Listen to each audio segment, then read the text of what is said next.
What's up? What's up? GTVJP in the house. Okay, so I should have hit this quicker, but hey, it's okay. So today's topic is going to be about uh, you think you're perfect or something like that, whatever I wrote on the title. And basically, I want to talk about my group called the Players Club. Different friends I hang out with, different people I know, family, stuff like that. Okay, and it's really interesting, how can I put this? How you approach life in a different way, and it's not even that you approach life in a different way. It's more of the fact that your life approached you in a different way.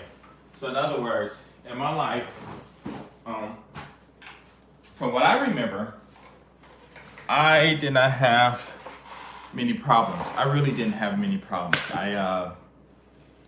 It was like I just floated through life. Now I know, I remember when I was in high school, at university, senior high school, I had, what did I do? I had, hey, what's up? Just if you're in the house, what's up? Chime in if you can.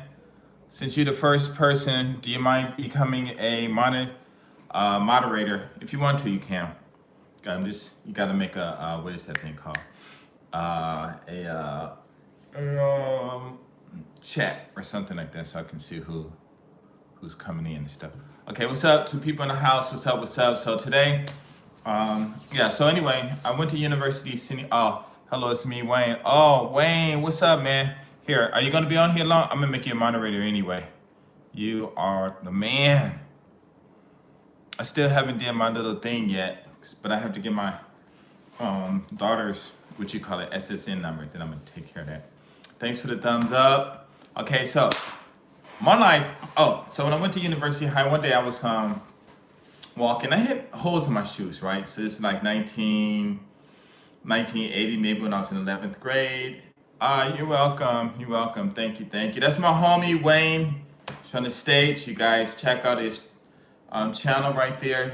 It's probably the first American, I think first person that's non-Japanese, maybe that he met out here. And since then, we were like real cool. I mean, boy, we got some stories. But anyway, how can I say that? So I had holes in my shoes, right? So I'm in 11th grade, I think. And, it hit me, why didn't my mother buy me some shoes? And God hit me and said, go get a job, And I think I was maybe 16 or 17, I forget how old I was. And I was like, oh, that's a good idea. So I went to Dean and asked and got a permit on Santa Monica in Los Angeles. They have a Carl's Jr. That was my first job. Hey, thank you for people in the house. Get some thumbs up if you can. And so I got a job working at Carl's Jr. And Carl's Jr. was fun to work at. I was getting tips. I was a cashier getting tips. Can you believe that? So I put some money in my pocket. I always put my tips in the pocket, but I didn't know anything about it. So the manager, he called me later. Thanks for the thumbs up. He called me later with I saw you stealing money. I'm like, no, he didn't call me in the office. He came up to me and said, I want to talk to you. And I'm like, for what? And he said, come here, somebody take over. And I'm like, no, I'm doing really good on the cash register. What do you want? He said, he reached my ear. He said something in my ear. Wow, background was confused at first. Yeah, that's, I had to, here, let me do this. I had to, you know what? I haven't even made you one. I had to redecorate my room a little bit because I'm doing online classes. And all under here is all dirty because under this here is dirty because these kids, like many, many years ago, wrote all on it in black with this here. What's this? Whiteboard marker. And I didn't clean it. Oh, sorry about that. I didn't. Here, let me make you a moderator too. Because you have to be there. Let's see. I didn't know if it was real. I thought it was wow, it's really that good? Okay, forget that. and go get business. Oh boy, that's my brother. See, we're gonna see how he chimes in or not. Okay, uh, what happened? Um, let's see. Oh, so I worked there and I got a job and I started getting money. Of course, I had to give my mother some money and stuff. And so what I did was uh, end up buying my own clothes, right? So that was real cool. But other than that, I mean, if we were poor, which I guess we probably were, but you know how you grew up. If you grew up poor, then you don't know if you poor or not, you know. So that's what I did. So basically, I had what I did. So after that, you know, I just started making my own money and stuff like that. So, and as I grew up, I started understanding some things about life. GS, what's up? Hell no. Yeah, good to see you are in healthy during this time. Yeah, what's up, Prince GMO? Hey, I got a Players Club, a new one. You want to join it? Let me know. But you can't add anyone. Let me talk about my Players Club. Okay, so the Players Club, the first Player Club was really cool, right? And so lately I just got into a big kind of like bitter problem with some of the guys in there. Okay, cool. Let me add you right now. But if you add anyone, man, I'm gonna be so ticked off. But don't do that. Okay, so the first, I don't have super chat. I know I'm not qualified for super chat because I gotta hurry and get like 4,000 um, views. So what I really need to do is go on and just get like a 24-hour. Out here in SoftBank, you can get like these chats and these apps that you can use to like as much as gigabytes as you want. So I need to get that and just have this on 24 hours. I'm in bed sleeping, and this stuff could be on. You know what I'm saying? So that's what I want to do. And actually, I did have super chat before, but I read it. I didn't really understand it because I really wasn't, you know, trying to make money and everything. And I didn't really understand it, so I never did it. Do you want to ask you to tell me if I can add the letter B, or oh wow, oh no, I didn't mean to do that. Oh wow, I messed up. I made a mistake and messed my bro up. I don't know how. Okay, just put him in timeout. Oh man, I messed up. Gosh, God. But so when I go to super chat, when I get what is that thing called? My partnership back, then I'm gonna do it. But yeah, I want to go 24 hours. Because if I do that, I think I'll be able to get my back, because then I'm gonna be going like everywhere, just taping. You know, y'all get to see all the fine women I get to see and stuff. Y'all get to see them roll up on me and stuff, because you know how I am, right? Okay. So anyway, what was I gonna say? I forgot where I was at. You guys gotta remind me where I was at. Wow, I can't believe that. Let's see. You were getting the partnership. Yeah. Okay. So when I get that partnership back, okay, Prince, I'm gonna add you. When I get that partnership back, then I'm gonna do man, because I've been wanting to do it anyway, but I've been busy. Okay. So this is what I'm gonna do. Is I shouldn't even tell what I'm gonna do because other people are gonna do it. I know they're gonna do it, but I don't think other people are gonna do it because I don't think they have the nerve to do it. But it's gonna be a nice little surprise and stuff.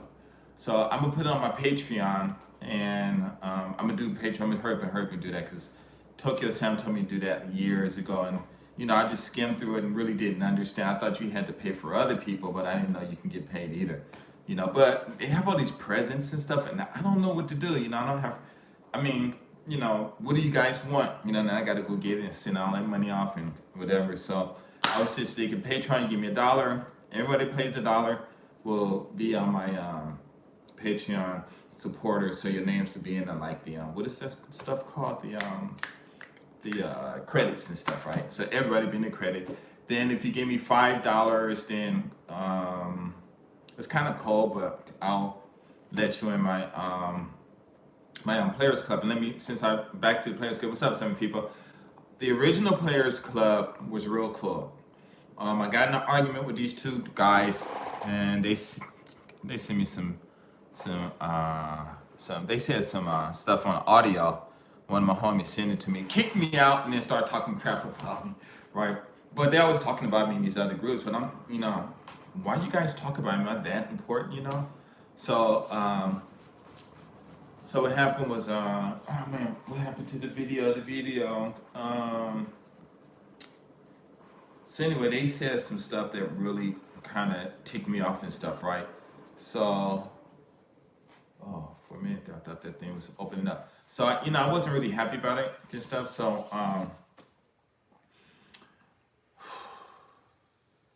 oh, okay, forget it. I done lost my thoughts, so let me start over. The first one was real cool. Oh yeah, so the two guys I was arguing, one of them said, I need to vet people. And I just let anyone in. But the reason I started letting anyone in, hey, what's up, players? Coming all over the place in the end. Yeah, man. It was, man, I'm gonna tell you what it is, man. What it is like, I'm a nice person and I'm tolerant. My brother used to crack jokes about me, and his jokes are so funny. I'm sitting there, everybody else laughing at me, and I'm laughing at me too, because his jokes are good. And I'm just sitting there laughing. So I've been growing up with him like 50 something years, say, hey, thanks for the thumbs up. And he can talk, hey, I'm here, B. If you want to get a new one, you can. I can invite you, let me know. But you can't invite anyone, okay? No one, okay? Because what I'm going to do is I'm going to find out who's doing it, and then I'm going to start vetting people, and you're going to be permanently if you invite somebody, you're going to be permanently banned. No joke. Okay, but this is what it was. So the first one, so the guy said I need to vet, but the first players group was really cool. I got all these brothers calling me, telling me about how I changed their lives through my videos, and how guys, if you one of them guys went to school, and like one guy, he just recently, and like I think the third one before, he was like, yeah, you need to talk to Ralph, JS350 JPN or Ralph, whichever one name they call me, because he got a lot of advice. And he told me, I don't know who it was, but he told me something like, we were talking, he said, I guess we must have met in Osaka. We were talking, and he was talking about business. And so I'm like, okay, I'm just listening and stuff. And then he said to me, oh, thanks for the thumbs up. He said to me, I have a business and I want to make more money. And I'm like, okay, cool, whatever, you need to listen to me. And I said, well, what's your business? And he was telling me, and I said, oh, and I think I said, do you know your business? He said, yeah. I said, are you sure you know what you're doing? Yes. So you can take your business, your ideas, whatever it is, you can go to another company, and the information you give them can help them, right? He said, yeah, something like that. I said, okay, well then just double it or triple it. There's a whole bunch of business doing whatever business, because I don't know exactly what business he's doing. But I said, whatever your business is, if you want to, sorry about that, I made a mistake and touched something and it just cut you off. I'm sorry. I do that a lot. I'm sorry. So he said, so I said, well, just do what you're doing and then double it or triple it, find 3 or 4 companies. So he said, okay. And so we was in another chat, and I didn't know he actually did it. Okay, he didn't tell me nothing. I didn't know he actually did it. But what happened was, he happened to bring up a chance. Said, yeah, I met Ralph, and I told him, and he told me just double or triple what I'm doing. And I'm doing it now. He's making all this money and stuff. So I'm like, okay, cool. I don't remember who it was, but I give a lot of advice and stuff to a lot of people, but I'm trying to keep up with it and stuff like that. Sorry, you best say who you sorry to for what? Oh, not for remembering. In other words, I give a lot of people advice, then they might say something or thank me for it, but I don't remember what I be saying to them, because I say the same thing so much. Okay, and so basically, he was like, oh, you just let everybody in, you vet, you don't vet. And so that was that, that was, okay. Anyway, so he said, you don't vet, but my first players group was really cool. I just put all of the, hey man, I told you I didn't know, it was a mistake, okay? So what happened was, I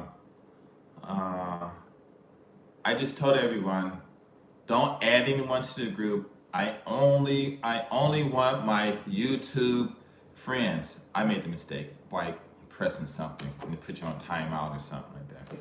So anyway, I had told everyone don't add anyone, okay, and everyone was doing it.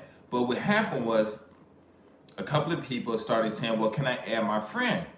And say, "Oh, okay. Can can I add my friend?" I'm like, "No, I don't think it's a good idea." And they said, "No, my friend cool and stuff." I said, "No, because you guys are my YouTube friends, and you know what I say on YouTube, so you can come in." Plus, when I first opened the first one, what I did was when people said, because I invited people and they said they want to join, so I said, "Well, okay, you got to answer a few questions." I sent, "Hey, what's up? What's up? Thank you for joining."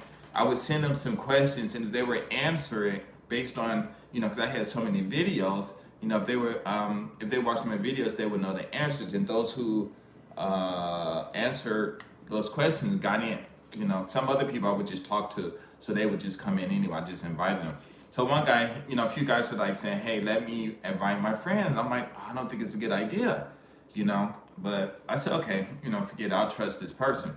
This person came in, invited one of his friends. We got into this thing about these conversations about Japanese women. Now me, I'm not a player. Okay, I am definitely not a player. I can do a player.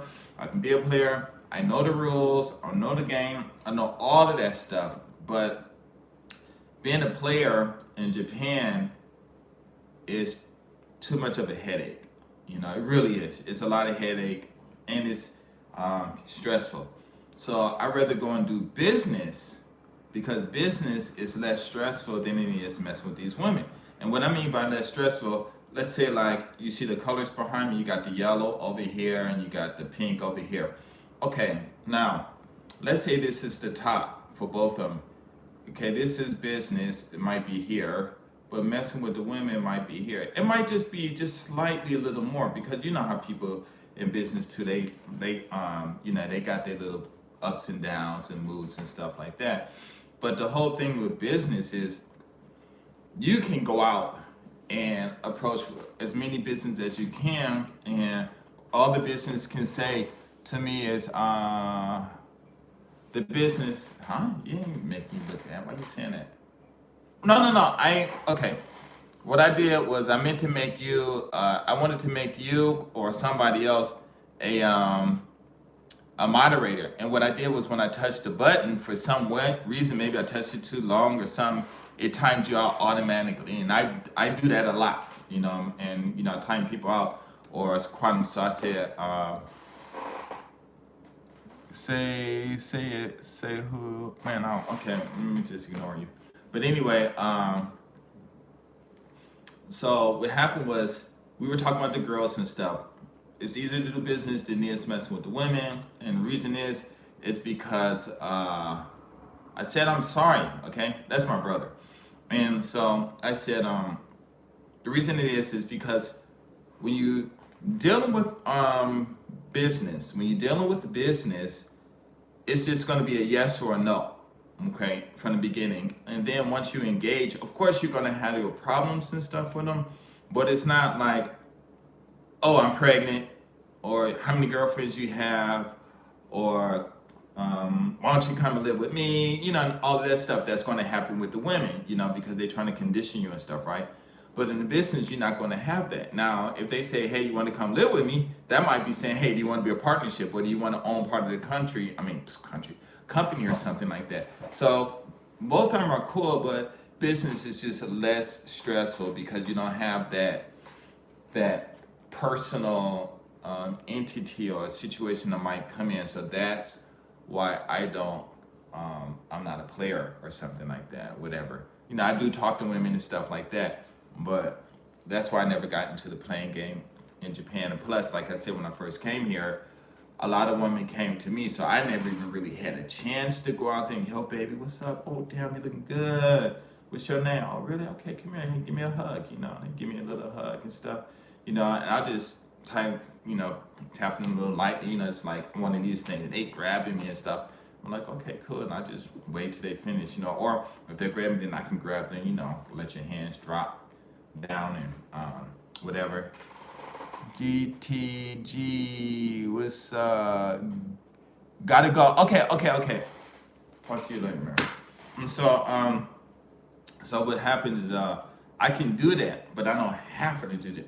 So the business is less stressful. Now, of course, business got its own ups and downs. Now my school, I'm paying a lot of money for rent, but I'm doing some online. Some people stopped for the month or whatever. You know what I'm saying? And so that's all it is. So basically, he let his friend in. We got into it about the girls because the way they do it in his country, which was Canada, and what's going on out here is just two different things. And I even get into it with guys here in Japan because they are going about talking to these women the wrong way. I'm going about it talking to women the way the OGs taught me, the big homies, the elders taught me when I was young. And that's what I do. It's like I said back in the days, it was like, how can I say it? You just walk up to a girl, hey, what can I do to get with you? And the women like, oh, you can do this, or you can't get with me. Now these guys are doing all this stuff, and so I'm like, whatever. But anyway, he didn't like it. He didn't believe what I was saying. He deleted the whole group. Then when he deleted the whole group, his friend, the guy that invited him, I was done. I'm telling you, the first time the players group I was done. Okay, and then he said, hey, why don't you start again? I said, no, just make your own. So he made his own, and he invited me into it. And once he invited me to it, then I'm just doing my own thing, and for some reason he got mad. I guess what it is, I have my players group. I'm at the top, okay, and everyone in the group know me. Now, it was another person who suggested it. I didn't want to do it, but even though he was in the group, nobody knew who he was. I was the only one who knew who he was. So it was just like me. And then when this other person got his group, then he was at the top. And then when I came in, it was this threatening thing, you know what I'm saying? Because he came in the players group because of me. He was able to do a lot of stuff because of me. Had I not invited him to the players club or never did the players club, all the people that he know, they wouldn't have known each other. And all you guys who are in my players club or whoever been in my players club would have never met via the players club, because I was going to make a social site, but I don't know if you guys would be able to contact each other so smoothly like you do, so easily that you do in the players club. So anyway, and when I was in that group, when I was in my group, we didn't have any problems. I said the same things, no one didn't get upset or anything. But I went in his group, because he wanted to be the boss, and thank you, I love you too. And he wanted to be the boss and everything, and just some of the guys that really helped a lot. I mean, one guy was in the group, and he had to stay with his host family, and they had him wait outside at night because they didn't trust him. Here, bro. And he called me, I'm like, what's up? He's like, I'm out here, and I'm like, what time you coming home? He didn't know. I drove from Wakayama way up to Osaka, somewhere on the Yao side or something. I forgot where he lived. And he's standing outside. It was cold, and I'm like, okay, get in my car. And I waited till the people, and we driving around, whatever, and I waited till those people came back, and I took them there. And then once they got their group, they got these big heads, elevated heads, and then not elevated, but and then when I said something, they want to make themselves bad, so they started kicking me out and stuff. So I'm like, okay, cool, it's okay, because I don't care, So one of the guys I actually went to gave him some game, but the other guy, he called me, and so it just go on, and then all them guys that keep me on their groups, they still came in my group. I really didn't. I really didn't care if they were in a group or not. So what happened was, as people started getting used to me, and then start reading these books and start talking about this and start talking about that, then we would have these conversations, and I'm like, no, it's not like that. It's not like that. And so they said to me, you think you know everything. You think you're always right. And I'm like, where is this coming from? You know what I'm saying? And it got really bad. I mean, it got, what's up, seven person? What's up? Thank you. Thanks for the thumbs up. It got really bad in the group and stuff. So I was thinking to myself, like, okay, that's cool and everything. And this is what happens. Before, when I was in the military, and after I got out, I used to get into these arguments with these guys. And they always say, oh, you think you perfect, you think you perfect. And I'm like, no, I don't.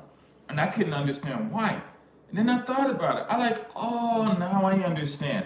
Because, hey, what's up? 8 people in the house, thank you. Chime in. So what I said was, oh, now I understand why these guys always getting upset with me. And now I understand why these guys think I think I'm so smart. It's because we got into an argument with this one guy, and he said, man, you just think you're perfect. I said, I'm not perfect. He said, well, why you think you're always right?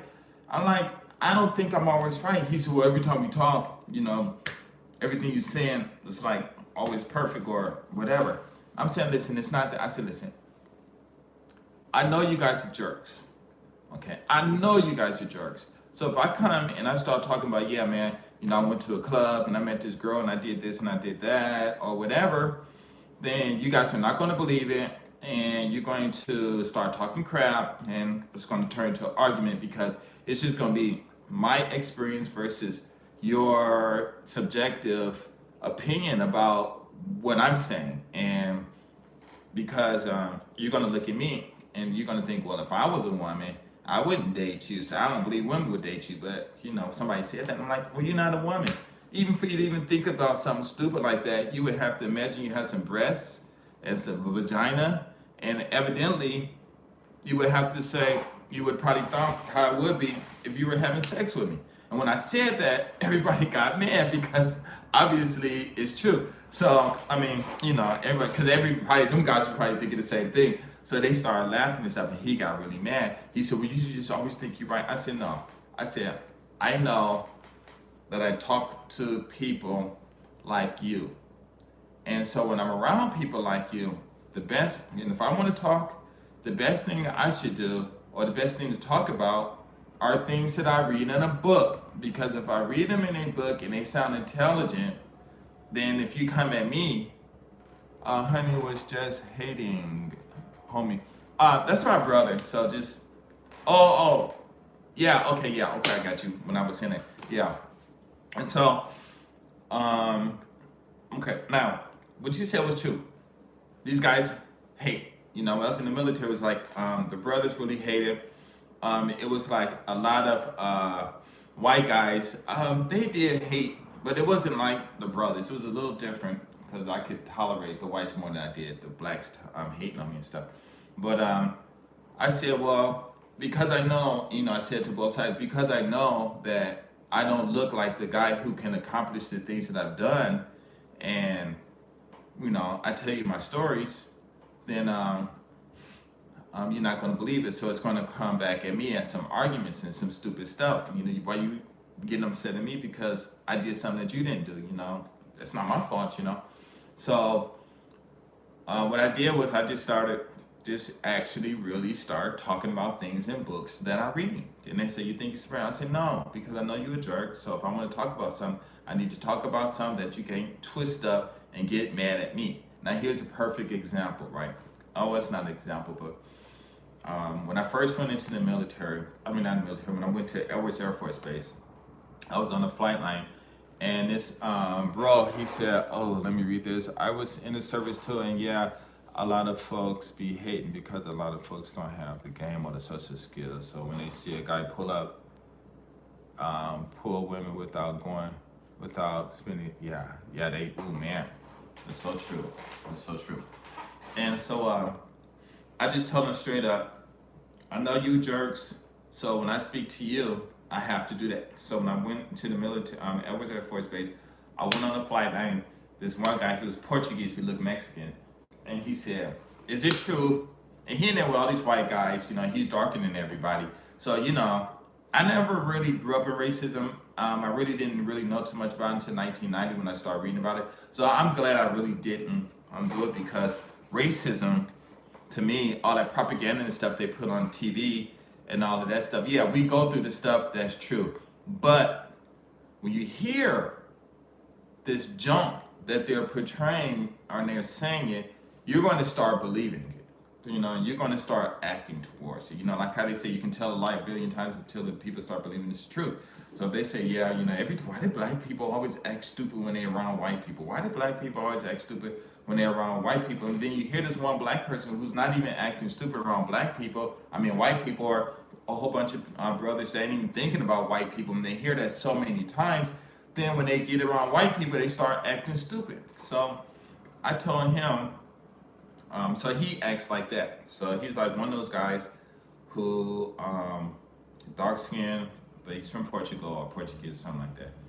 And he just had a lot of problems because of his darkness, and then he's not white and stuff. So I rolled in there, this black as charcoal, darker than charcoal, because out there, I got really dark when I was in California. And so he said, is it true that black men have big penises?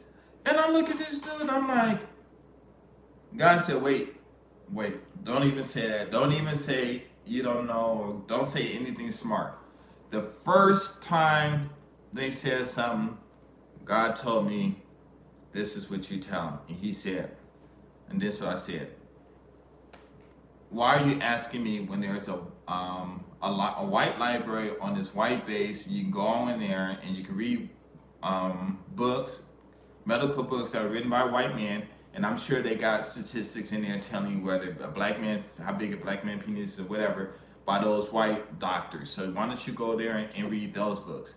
When I said that could be translated as racist, but for the fact that I say a white doctor, a white this, and I use a book that's in a library, they can't get upset at me, because you can't get somebody for just, you can't, if you're in the military, and well, when I was in there, they didn't do that to me, maybe they did to other brothers and stuff, because actually I skated through the military.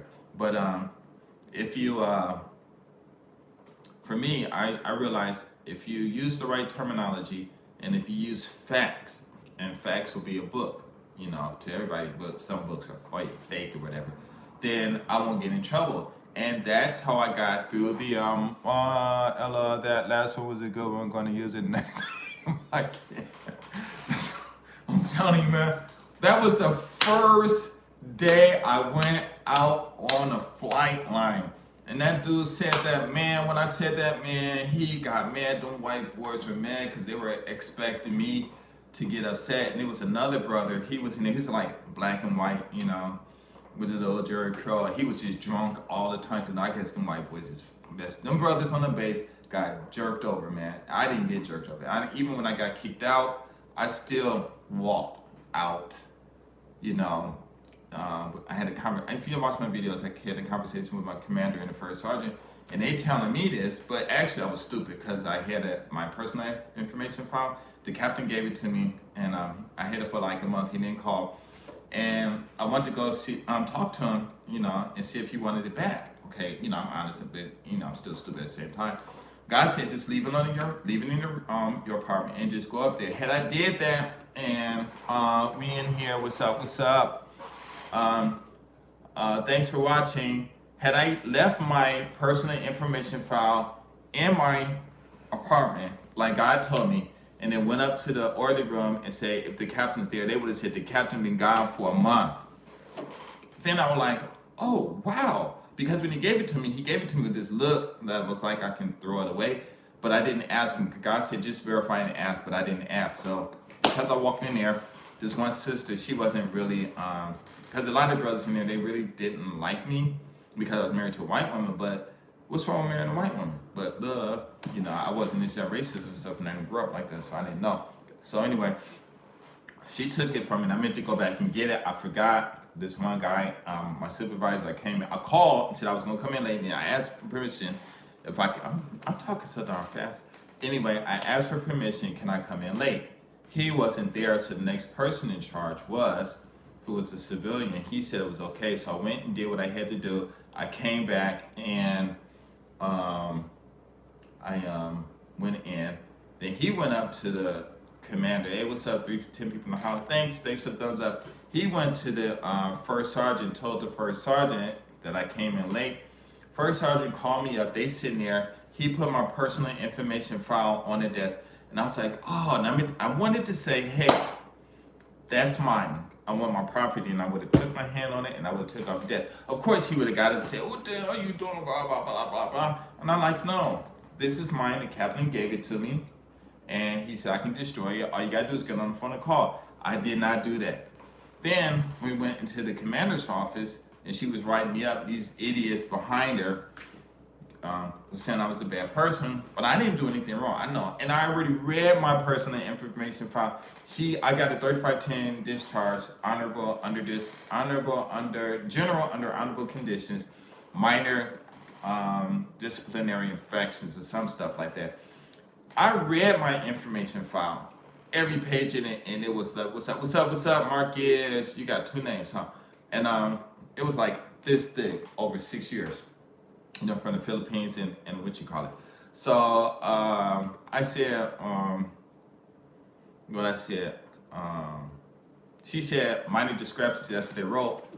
And she started reading some papers. She read this one paper that said, oh, Sergeant Duncan said he should have waited till he finished college first and then joined the Air Force. And he wrote me up for something like that.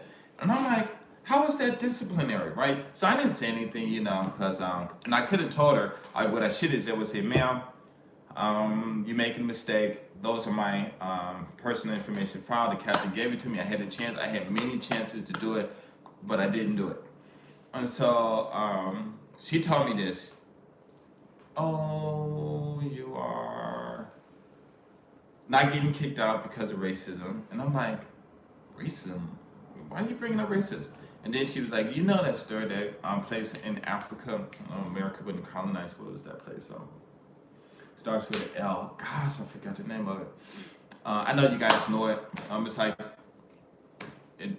some brother, Taylor or something like that, went over there and became the king and messed up. I forgot the name of it. Gosh. But anyway, she said, Liberia, thank you. So he said, she brought it up, Liberia, it's like Liberia and blah, blah, blah. And I'm like, I'm one of them ignorant brothers at that time. I'm like, Liberia? What's she talking about Liberia for? Liberia. I'm like, okay, let me go and investigate. Man, I'm like, what does,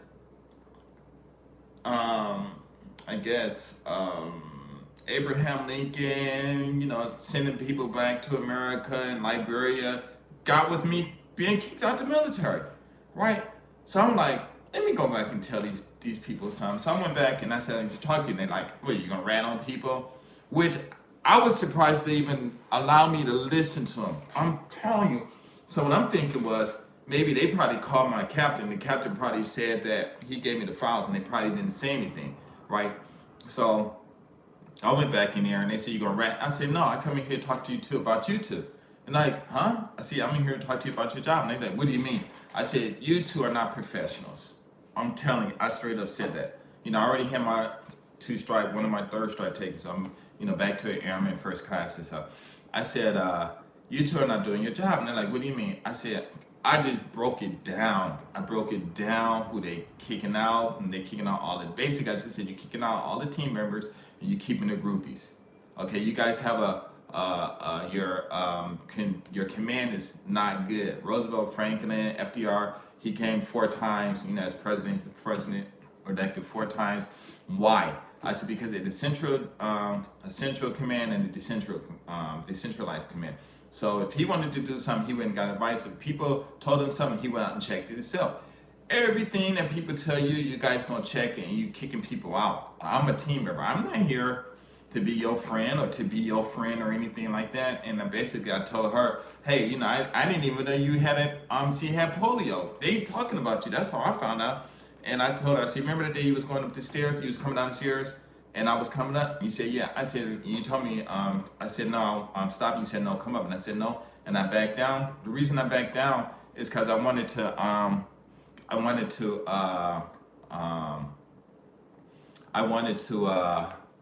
see if she had polio, and she had this limp. And I said, ma'am, I grew up in West Los Angeles, right across the street from UCLA. All my friends were white, rich, lived in Beverly Hills, hang out. I mean, I live in Beverly Hills. They live in Beverly Hills. I live in Westwood. I was always up in. Most of my friends lived up in Bel Air, and we were taught not to criticize people with who have any handicaps and stuff. They just normal like us. So that's why I didn't even notice it. And then I told her about all this stuff, and then I said, listen, you guys need to how can I say that? Get your command together, because if a plane fall out that sky, you guys are leaving this paper trail that anybody can find. And I told the commander, you can get busted down. She was a major. You can get busted down to a captain or maybe a first lieutenant or something, like a lieutenant. And the guy that was he had just got selected to be like chief master sergeant. I said it would take an act of Congress to get you, what is the thing called, demoted. So they probably just end up sending you to Diego Garcia or something like that. And nobody want to go there, right? And so I finished and I walked out. I'm thinking, man, I'm getting all kinds of letters of reprimands, and I disrespected them. Man, next thing you know, they gave me this little remedial job, just clean up the day room, and pretty much that was it. And I was like, okay, cool. Then the first sergeant would come down, and I didn't know. I thought I was only there for a month, but my friend said I was doing that for like 3 months. The first sergeant, who them white boys love that dude, he would come down and talk to me when I finished my stuff, which only took like an hour, and he would talk to me for 2 hours. We would just sit there and just talk. And I'm like, sir, why are you coming down here? Your things you're saying are very interesting and stuff. So why am I saying this? Is because, and I'm going to the story, right? I'm talking to commanders, first sergeant. The officers, all the officers on the base were cool with me. It was just the NCOs, mostly the blacks, the white people that they just bothered me, but they were like a piece of cake. I just like, covered grown and just they come in and I was just like, it was easy to deal with them, but the blacks, it was a whole different story, So so I went there, and eventually they called me back, and I'm thinking, oh man, I'm in trouble. I went in there. She said, Emmett Duncan, you're right.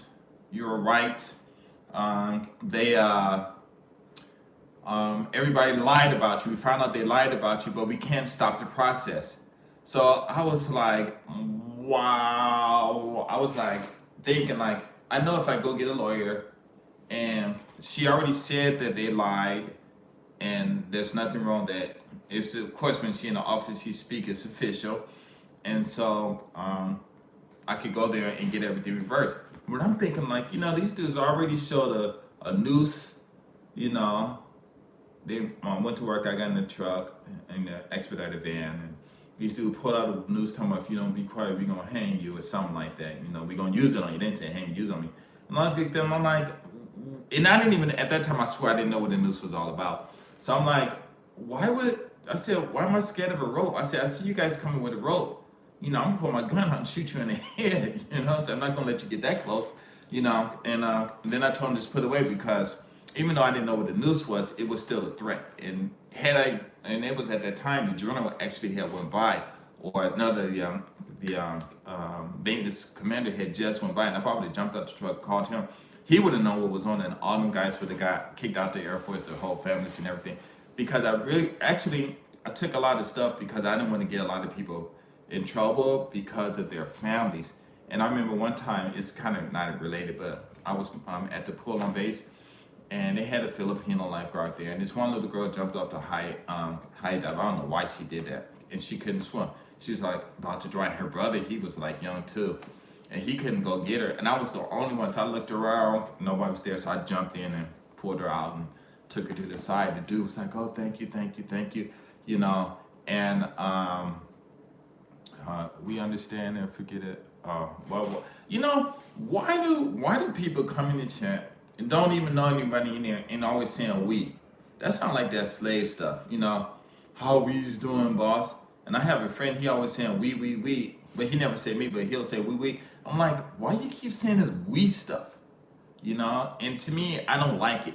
You know, it's like I don't know. I mean, how you just gonna include me into what I'm expecting? We. I'm like we. You know, like, are you speaking for everybody? You know what I'm saying? So anyway, let me get to the point. Okay, um, so in the group, these guys will say something, and I'm not talking specifically to you. You just brought up an idea, but basically, they come in the group and I tell them about the women who came to me. I tell them about the money I make and all this stuff, and they get to, you know, talk to me up close and stuff. And then they, you know, they'll come out and meet me, and you know, I don't look like I'm a superstar. I mean, I'm looking at myself. I don't see where they saw it. Now, when I was younger, of course, I look much different and stuff, and I got to lose weight so I can get rid of all this stuff. When I lose weight, I look younger. I'm comb my hair too. I mean, not comb my hair. I need to comb my hair, but I mean, comb my hair, get my muscles on and stuff. You know, I got a little bit still there. But anyway, they'll look at me and they'll size me up and say, "Well, I don't think you can do better than me." So what happened was they started saying, "Oh, well, you think you're perfect. Every time we say something, you always saying we wrong and you right and all this stuff." And I'm like, "Yo, man, it ain't that, you know."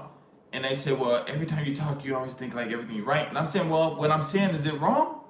No, but still, I'm like, okay, well, if I'm right, if when I say something, if I say 1 + 1 is 2, and you guys think 1 + 1 is 3, and I'm saying no, it's 2, then why would you get upset for me for correcting? And it's not even that I'm correcting, saying you wrong, but it's the fact that 1 + 1 is 2. So that's when I started using that on them. And I said, hey, listen, you guys always saying I think I'm right about it. It's not that I'm right about anything. I know what type of people you are, you know. So I just talk about things that I read in a book. So if you get upset at me for what I read in the book, then you can't get upset at me. You have to get upset at the author, and you guys need to go to the author and write to him and send your complaints to him, because I'm only sharing. And the vice versa go around. These guys read these books, they come and tell me some stuff, and I'm like, that's bullshit. Sorry, my language. That's not true.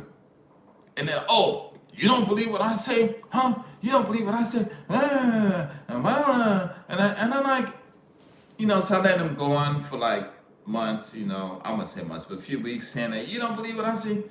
And finally, the group just got so on one side, and it was just me. I mean, of course, there was a few people on my side, you know, who like, why are they even arguing about that? And it's just this big conglomerate. No, you know what? Ain't even no big conglomerate. It's just these few guys. But what it is they read books too, and they talk about what they read in the books, and they make themselves seem like, you know, that they've been in college or got a degree in. Some of them have, but a lot of them probably didn't, or they're struggling to get to college, whatever. I know one specific person, he does not have a degree, and I think the other one don't either. But the way they talk, they sound educated. But if you read a book and you repeat what you see in the book, of course you're going to sound educated. So I told them, I said, listen, the reason I sound like I'm so smart, video won't open. I don't know if it won't open. I swear I don't know what's going on. Wait, let me see on here. YouTube. Hold on. I'm going to go to my YouTube thing on this one and see if I can see what's going on. If you say the video doesn't open, I have no idea. Hopefully we're still live. I am not. YouTube. I am not so smart on this thing. I used to be, but I haven't been really doing too much anyway. Okay, I'm looking at myself now. Yo! Ta-da.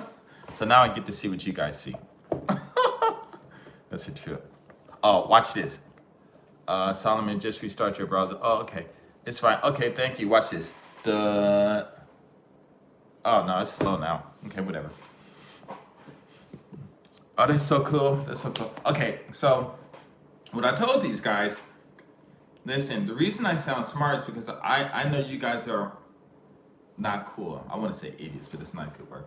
But I know you guys are trying to make yourself look better than me. But I tell them, I'm saying, listen, and I told these guys in the group a whole bunch of times. I said, listen, I'm not better than you.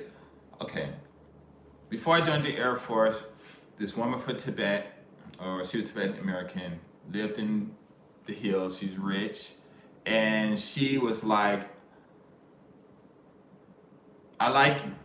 And so we started hanging out. She came to me, really pretty girl. She was still a virgin. Parents had millions of dollars. She went and told her father that she wanted to marry me. He was like, okay, I never met the dude. She was taking me to these businesses they have, collecting all this money, tossing in the back of her car. She's taking me home every day after class and stuff. My dumb ass went, oh, I'm gonna say dumb. I can't say that. But I don't know if I chose the wise road or the wrong word, but the wrong road. But she brought me home one day, and I looked at her and I said, if I kissed you, what would you do? She said nothing. I got out the car, never spoke to her again, joined the Air Force. Am I an idiot? Okay, so, yes. You know what I'm saying? I'm a freaking idiot, okay? Because who would have done it? You know, she said, hey, you know, my father said we can get married. I never met him, and I don't think she had any reason to lie. And I know she had money because I know the places she went to. When I was a kid, you know, in high school, because I was maybe 20 at the time. Then these places I went to, I'm like, dang, who owns this? I wonder who owns this. And lo and behold, I met the daughter of, or the sister of the guy that owned it, or the daughter of the guy that owned it, you know. And she wanted to marry me, and I said no. Okay, so I'm an idiot. And so I said, then another thing too is just me joining the Air Force, and then I had took the ASVABs again. Nah, you weren't done for that. And thank you. And oh, I can see these on here. Okay. So what happened? So I took the ASVAB, scored like really high and stuff, and maybe God saved me, maybe, you know, but save me from what? You know, that's what I would like to know. Well, I always ask myself, even before that, I was in University Senior High School in West Los Angeles, and I was taking this accounting class or banking class. They teach us how to balance bank books and stuff, right? And so I said, I'm gonna leave. And the teacher said, oh, well, if you leave, I'm gonna give you a B, you know, instead of me getting an A. I said, no, you won't. She said, yes, you will. Yes, I will. And that's all right. So I just left. Why did I leave? I went and sat outside, and God said, just go back and apologize. I didn't. Had I did that, I would have never met that girl, and I would never went in the Air Force, because my whole life would have changed a different way. Because when I graduated, I was thinking I was at least getting a 3.5, but my stupid at the finals, I had one. I wasn't even thinking. I was taking this writing course, and had I got a fail on my finals, I still would have got it like a C. Okay, and I didn't do it. And I did a couple of classes like that because the teachers happened to open up a book. And, you know, I just run out my name, look across, and go A B A B A B C C A B A B A B. You know, so I said, forget it, I'm not doing that. You know, like an idiot. Ended up graduating high school with a 2.2 GPA. Man, when I saw that stuff, man, I was just broke in tears. I was like, oh my God, I'm not that stupid. So, because I wanted to go to UC Davis. 18 years, you 9, 10. Wait. Oh no, see, there it is. Okay.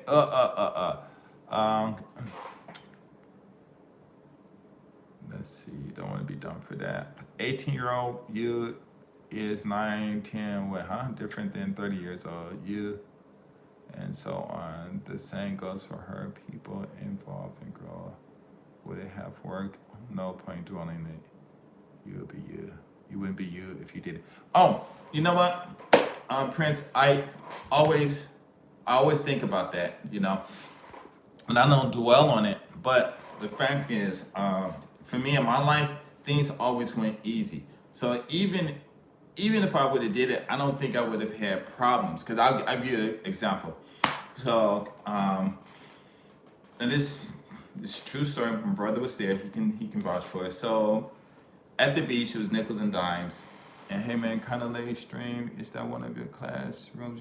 This is my classroom that I opened back up. I opened in the year 2002 in April, which is my birthday. Actually, I think I opened it up the day before my birthday, which I didn't even notice it. But I was looking at my contract one day, and here it is. Okay, so you see that? No, he ain't the prince from Hawaii. The prince from Hawaii is passed. He's passed. He died a long time ago. So here, this is year 2000, April 20th. My birthday. This is when I signed the contract. My birthday is on April 21st. It's weird, right? And so,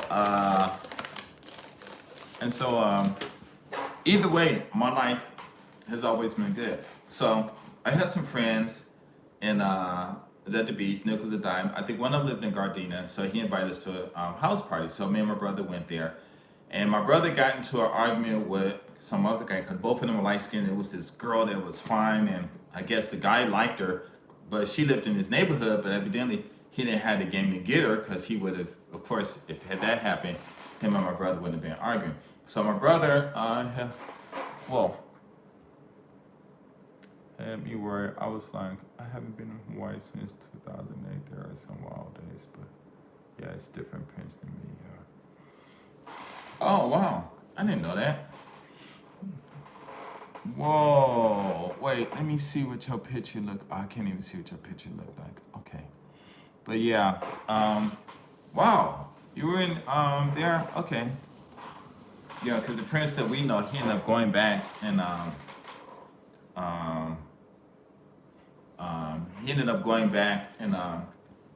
getting into some stuff, and I think he ended up getting shot. But he was a cool dude though. But that dude, man, I ain't even gonna talk about it. That dude, man, he had mad talent. I mean, mad Japanese skills, man. Gosh, he just, whatever. And so, what was I saying?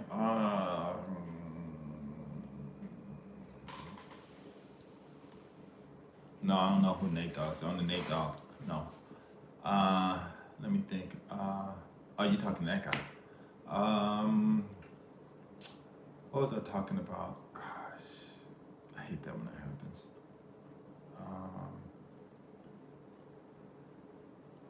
So anyway, let me just go back to whatever I remember. Oh, okay. So we was in there. Him and my brother got into an argument. The dude told us to get out the house. I'm like, whoa. I'm like, no, we can't. Because we from Venice. Crib neighborhood. Gardena all bloods, and I'm like, ain't no way we gonna get home, cause buses and you walking around in LA, ain't no telling who gonna roll up and shoot you. So I went to the mother and I explained the situation. Can we stay? And she was like, yeah, So we stayed. The next morning we walked outside. This dude got up early, went and told all the his homies there.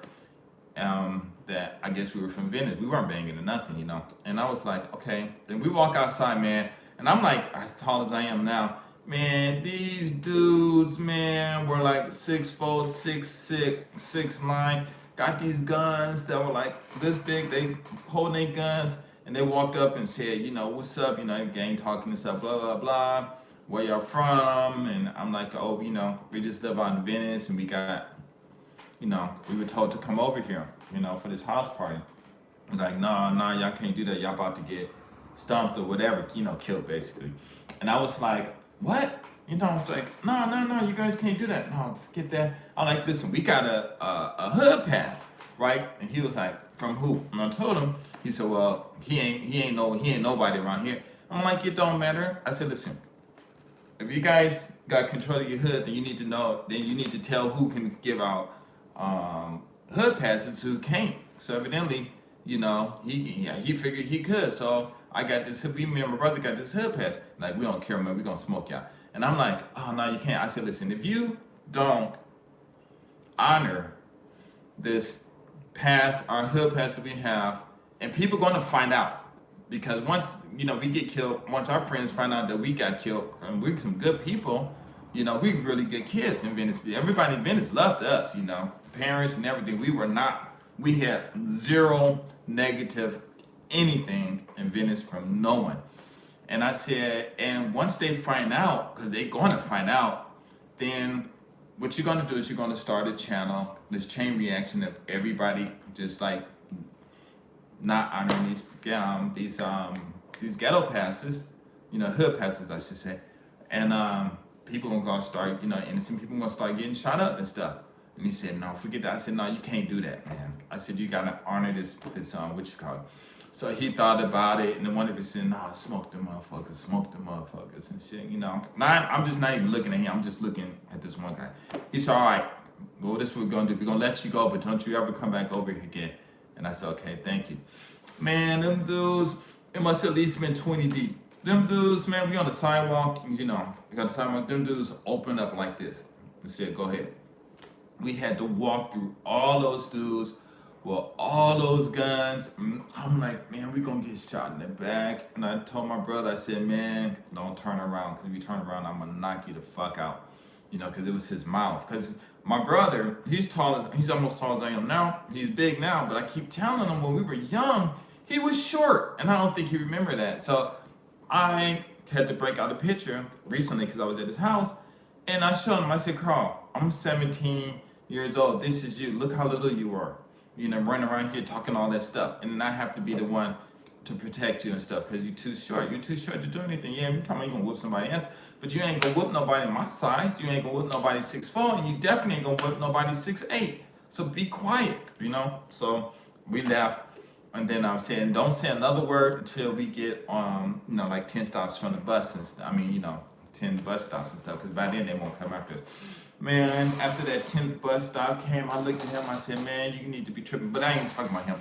But anyway, I, at that age, had these skills with these words, and I'm telling you, I grew up, and when I grew up in Westwood, hanging on Bel Air, Beverly Hills, and all this with all white people, I got to learn the vocabulary.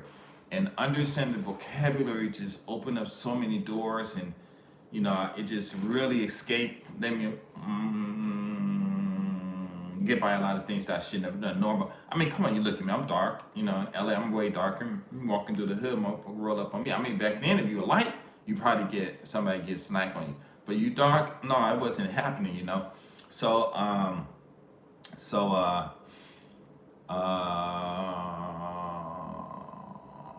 don't know what he talking about. And so anyway, I always possess those skills with vocabulary and talking to get out of some really sticky situations and stuff. And like I said, in the military, she said, I can't do anything to change it. But I said, no, I'm not even going to try to change anything. Just you guys give me a get out of jail free card. I'm happy, thank you. Because I get a general under honorable conditions. Now, I recently found out the only thing that I won't be eligible for is, them giving me money for education. But I can make my own money for that. I ain't worried about that, But everything else is cool. But I'm in Japan, so I'm not even trying to do any of that stuff anyway. But, and I told her, I said, you're giving me a get out of jail. I said, no, ma'am, it's okay. You're giving me a get out of jail free card. They didn't do anything to me. And I'm like, wow, why? So anyway, getting back to the club, I spent the whole hour just building up today. Players Club. So you got these guys in there, and they're not stupid or anything. They got their knowledge and stuff, whatever they read and stuff. And it started off with, these guys were saying things, and of course I'm older than them, but I looked their age, but I'm older than them. I'm 56, right? So at 56, I think I'm going to know a little bit. Slightly a little bit more than somebody who's 45. Or, yeah, I had to fly back to the States to handle my VA stuff because in Japan at that time there was no access to anything. Yeah, I need to go back and get my ID too. I didn't even do anything. But, so I'm figuring like, okay, I'm 56. I know a lot of things about life they don't know and stuff like that, One dude, I gave him some information about his marital status, what was going to happen to him. Before it even happened, like 3 or 4 years before it happened, and it happened, and he was surprised, So they get in there and they say, oh, you think you know everything, and I'm trying to say, well, it's only because I'm an adult. But what I did tell them a long time ago, listen, I in this group, I know how you guys are. You sensitive because of me. I am GS350. What's up? What's up? GS350 JP in the house. What's up? Let's go roll in my Lexus. Hold my phone like this. This is how I hold my iPhones from generation first, from 5 or whatever to right now I got a Pro Max 11, 512, 512, 512. You know what I'm saying? I'm driving in my car. What's up? What's up? What's up? Talking to the girls. Yo, what's up? Hanging out with, just hanging out. Me and my homies talking. Women roll up on me talking. I'm like, hey. Oh, shoot, man, let me get it. Do you love Black Ninja videos? Did that, man, the woman, yeah, we getting hugs, my homie getting numbers and stuff. I didn't want to because I didn't have time to be dealing with them and stuff. Going to the parties and stuff. Go up to the Lexus. Every time they get a new car, I say, yo, can I test drive? They're like, yeah. They say, okay, they just give me the keys, check my license. I'm cruising by myself, man. When that first flagship LS600 came out, man, I said, can I test drive? They said, yeah. I said, where can I go? They said, you can go anywhere. I said, oh, okay. I'm in Osaka, right in this area of Osaka, at that Starbucks. I pull up in that motherfucker. I jump out that motherfucking black, brand new LS600, and I'm like, yeah. You know what I'm saying?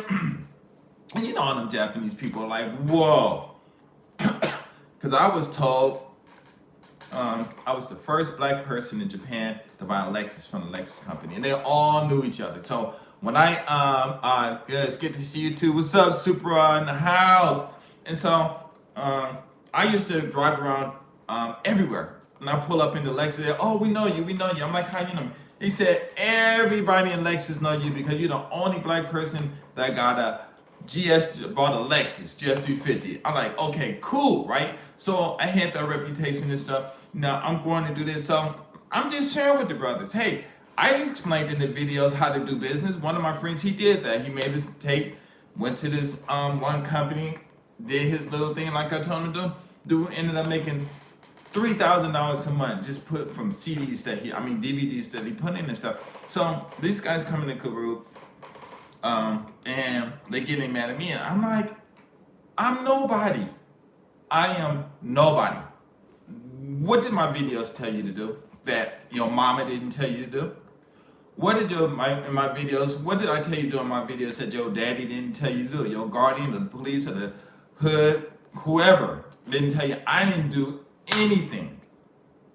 The teachers told you how to study. I ain't say anything that nobody else didn't know, that somebody else didn't tell you. Only thing I did was put a pretty face up there. That pretty face, that Japanese women with those pretty faces was enough to make a lot of y'all motherfuckers watching this now. This is a big step up. This stream is looking real good. Yeah, maybe it's because I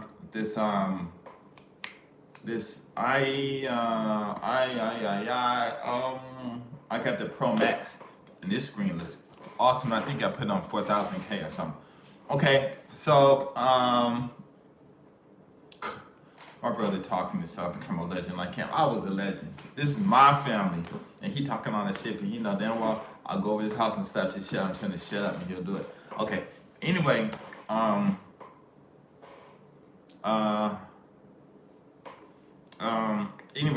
basically, I just what I told him. I said, listen, you guys getting mad at me, okay? And I'm saying, he made this song called "The Letter B." That sucker is bumping. He need to hurry up and get it copyrighted so nobody don't steal it. Y'all got it. I listen to it all the time. Yo, man, can I play it for him real quick? Man, it is awesome. Wait, let me see if I even have it in here. My brother let me play it real quick. I'll let y'all listen to it, but I don't know if he'll do that. Let me see. Oh, I think I put it in the wrong. If I was to get it, I would have to turn this thing off. Oh, wait. I wonder if he'll let me play it, but dang, I didn't put it in my iDrive. It is nice. Oh, I have it. Huh? Wait.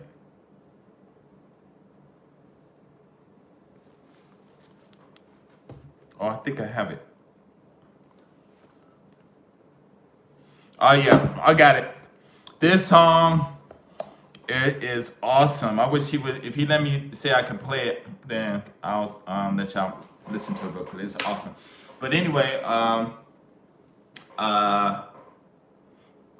so that's what I tell these guys. I'm listen, man. I'm nobody. I'm not different. You know. So I came to Japan. I was making this $480,000 a month. You know, I mean a week. I mean a year. You know, became a millionaire. Got divorced. Told my wife to keep everything. You know, is that good? That's nothing. You know, and so I keep telling these guys all of my failures, but um, oh, thanks, man. Yeah, the background was um a suggestion from the sister who's out here named Jackie. And she's in my YouTube videos, one of my YouTube. If you see the sister, I think it would be her. I mean, I think me and her and Locke was together, so I think I made that video. That song is not finished. It is for kids, but I have to fix it and polish. Man, that song like it is. Yeah, it does need a little polishing, but it's still bumpy, man. You know. But she came in. My behind is like really dirty and stuff because the kids, you know, touching everything.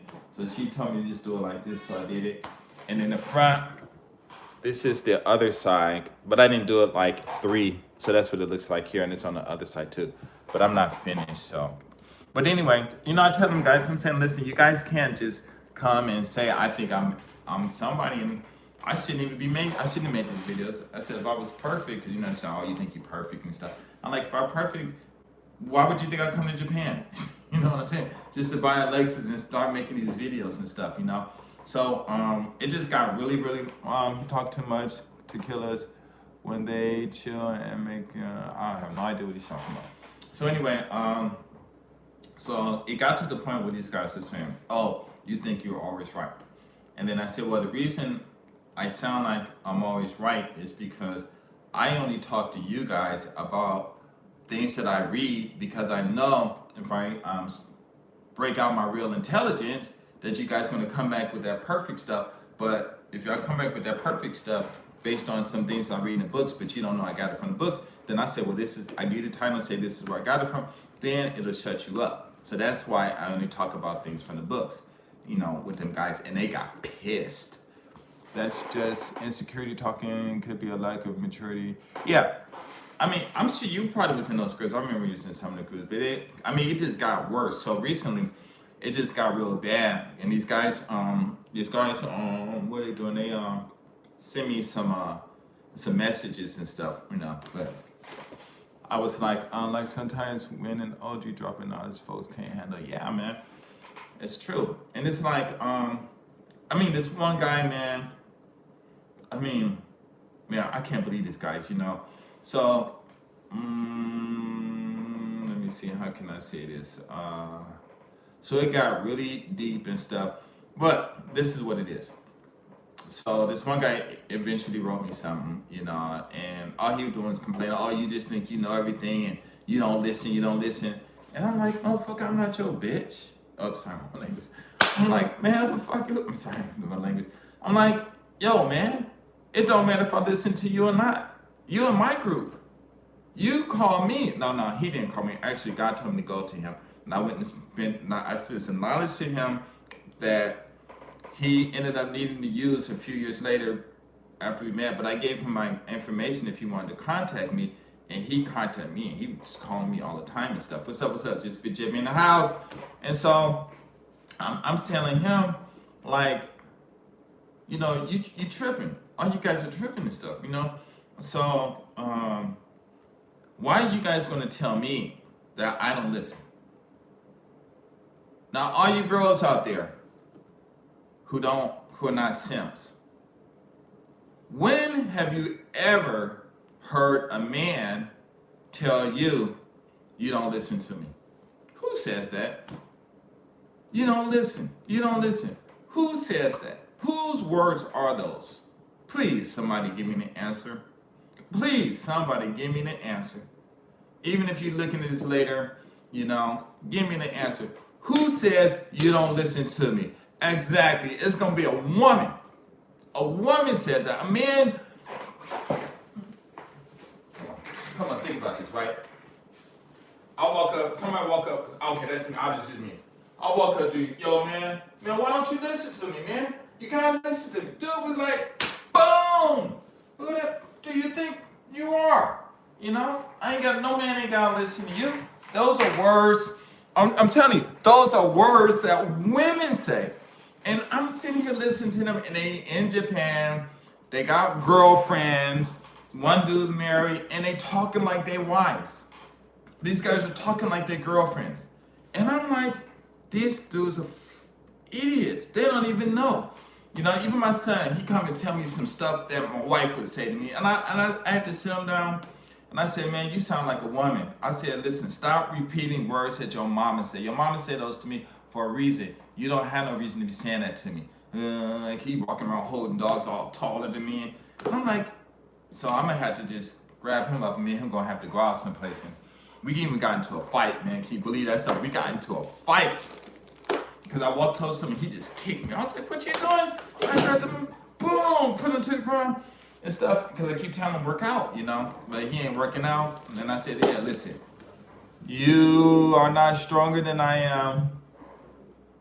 And it's going to be a while before you can whoop my butt. So you better just go on and take your little angry self on because you tall or whatever. But it's not happening. It's not going to ever happen unless you work out. You know what I'm saying? And I got this one exercise that's real cool. And I'm like I'm waiting for somebody to say something. So I got the joke already because I know somebody's going to say something. And so it was just a trip. So these guys are sitting here talking to me like they talking to their wives. But their wives talk to them or their girlfriends talk to them and they obey. But they talk to me like that. I'm going to obey. You think you perfect? You damn straight I think I'm perfect. You know what I'm saying? You damn straight, I think I'm perfect. You don't want to listen to me. I'm saying, listen, I'm going to tell you something. You guys, like I got into this conversation with these guys talking about Social Security, how the white man, you know, started giving women,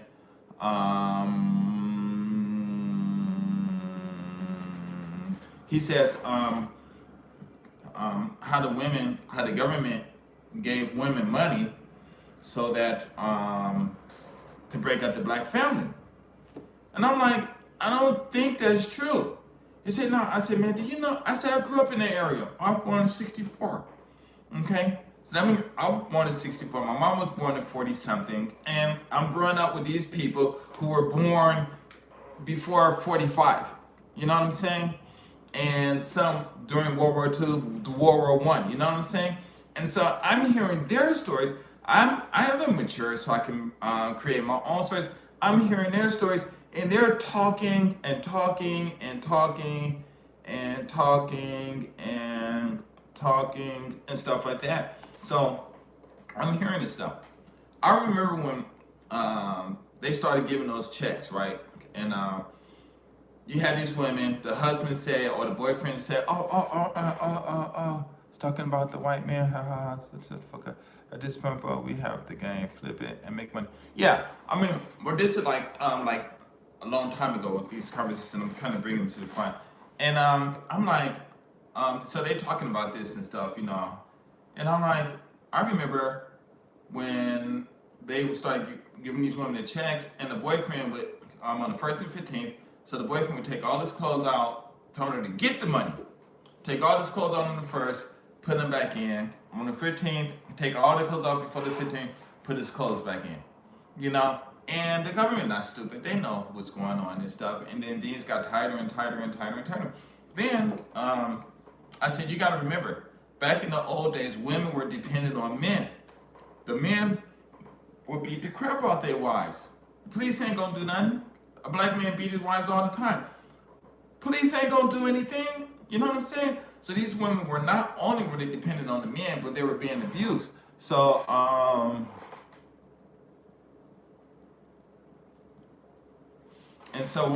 what happened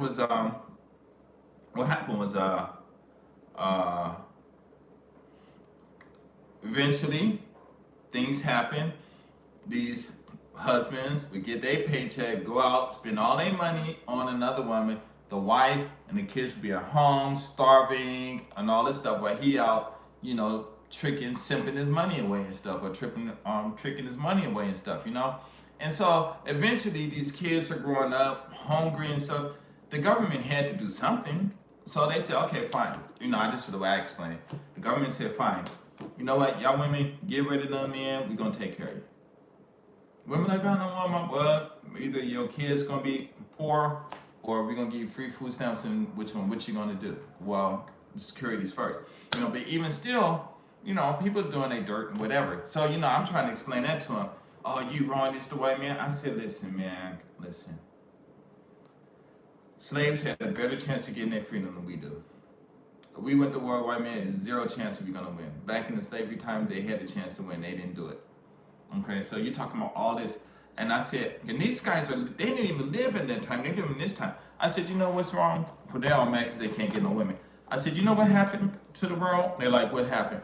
I said, this happened. Technology. Now these women can shop for men outside the neighborhoods. These women can go in here and make millions of dollars and don't need your black ass anymore. No. I'm just, I'm just talking about what happened in building up and stuff. And so, but I'm gonna tell you something. There's still a lot of people talking about the white man. They still talking about this stuff, right? So basically, what I said to them was, listen. I'm not arguing with you because these guys they do the same thing. They'll read these books and they'll just regurgitate information. And I'm saying that's wrong. Oh, you don't believe what I'm saying. You saying I'm wrong. Did you write that book? No. Did you go do the studies for it? No. So why are you saying that I'm disagreeing with you? I'm not disagreeing with you. Said I'm not disagreeing with you. I'm disagreeing with the author. Well, I said it, and then everybody jumped on that bandwagon and stuff. And this is the one thing that really gets me, like I should just say this, when the motivational people started coming out on how to do business, and they said it's better to fail than to succeed. So I didn't hear about that, because I'm over here, so I don't watch videos a lot, and I don't get to hear stuff like that. They started talking about that, and I'm like, wow. 100%, yeah, if you feel women back then and women are now in a completely different situation, it's a whole different animal, whole different. Yeah, it's just so actually he came to, Dr. Umar came to Nagoya, and I went out, man, I got some pictures with him. I wanted to talk to him because I sat in front. And I know some friends of mine thought I was going to attack him. He looked like he was ready for that too, because he probably saw my videos, I'm not sure, but I just listened to him. I didn't say anything. But basically what I'm saying is, they said, oh, I read this motivation book and this and that, and they said it's better to fail than to succeed.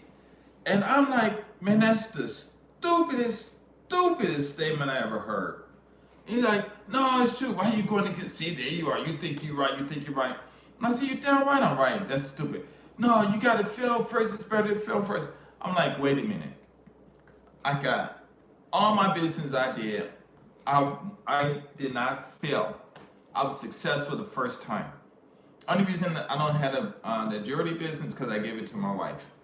We went you though. I don't know what you mean. And so I gave it to my wife. I had this school right here, and this school I was making like $6,700, $6,500 plus this other place I was doing that a month.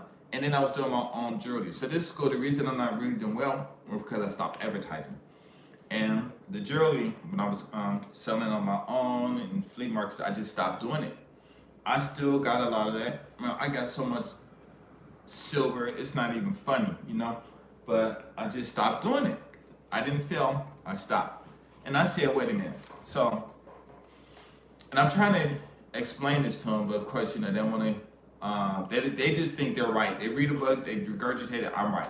And I'm like, everything you read in the book isn't even right. So we got into that. So I said to a friend, I was talking to somebody recently, and I was like, talking about that.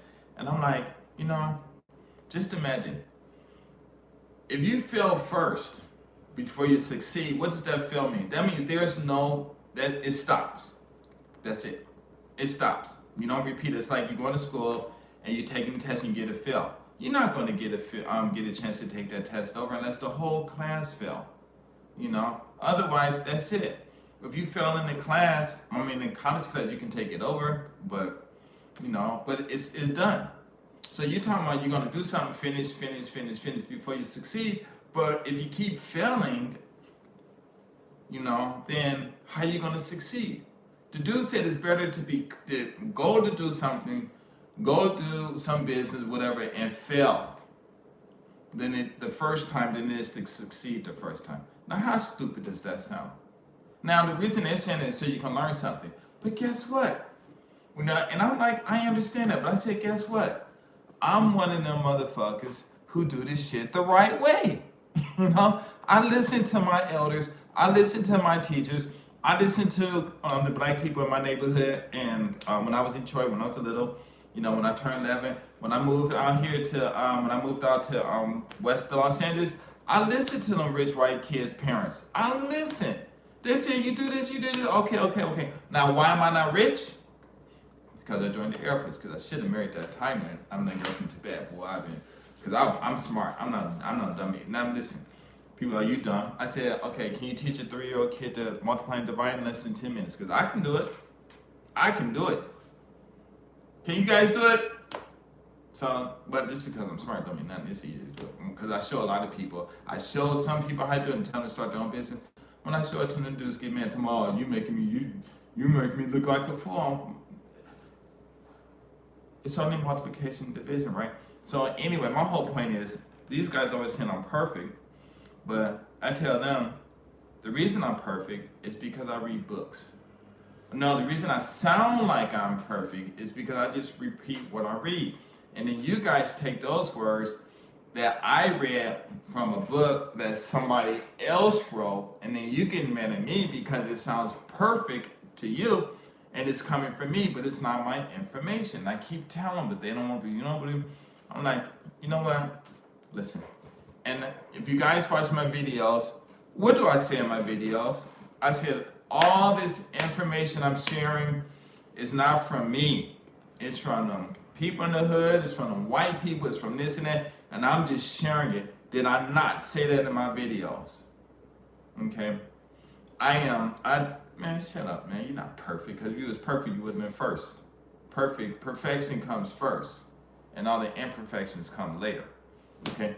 So anyway, you can't go from an imperfection to perfection. God made earth, and he said it was good. And good means perfect, okay? So God did it right the first time. I'm a blessing him, and he's not finished yet, blah, blah, blah, okay. Yeah, that's my bro. He cool. He mad cool, but he got some mad jokes too. But what I'm trying to tell these guys is that's just their insecurity. We all know. Yeah. Where are all the fine women? And I guess they're home because nobody ain't out in the streets. You always say, listen to Too Short. Okay. You know why I say listen to Too Short? If you watch my if you watch my videos, I always say, sometimes not always, but I say it a few times. These Japanese women make black women in the United States look like angels. I made videos telling guys to travel, but in all my videos, what I say, come to Japan, bring a lot of gigabytes so you can take pictures, bring some business card, talk to everybody that you see, because you don't know who's rich or not.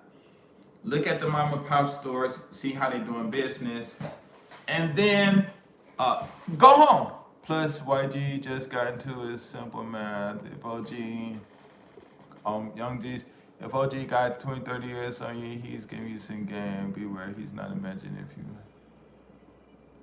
Yeah, they don't want to learn. And what's so mad about it is most of the dudes that's talking crap, these women here got mad game. Yeah, they got some game. And I tell these guys, don't take OG word for God said, yeah, verify OG sinned, but you may learn something from the OG. It's true. I told these dudes, I said, I was telling the guys to do that. Telling the guys how to, what's up, just for up here in the house. Ooh, long time, no time, how you been, man? And so, this is what it is. I made my videos, talk to the guys from junior high school, and, this is what you do to pass high school. This is what you do to pass junior high school. When you call it college, this is what you do. Just do what I say, you're going to pass. Okay? Brother started passing, I'm getting these toys. I'm coming to Japan and thank you. I'm like, whoa, wait, don't come.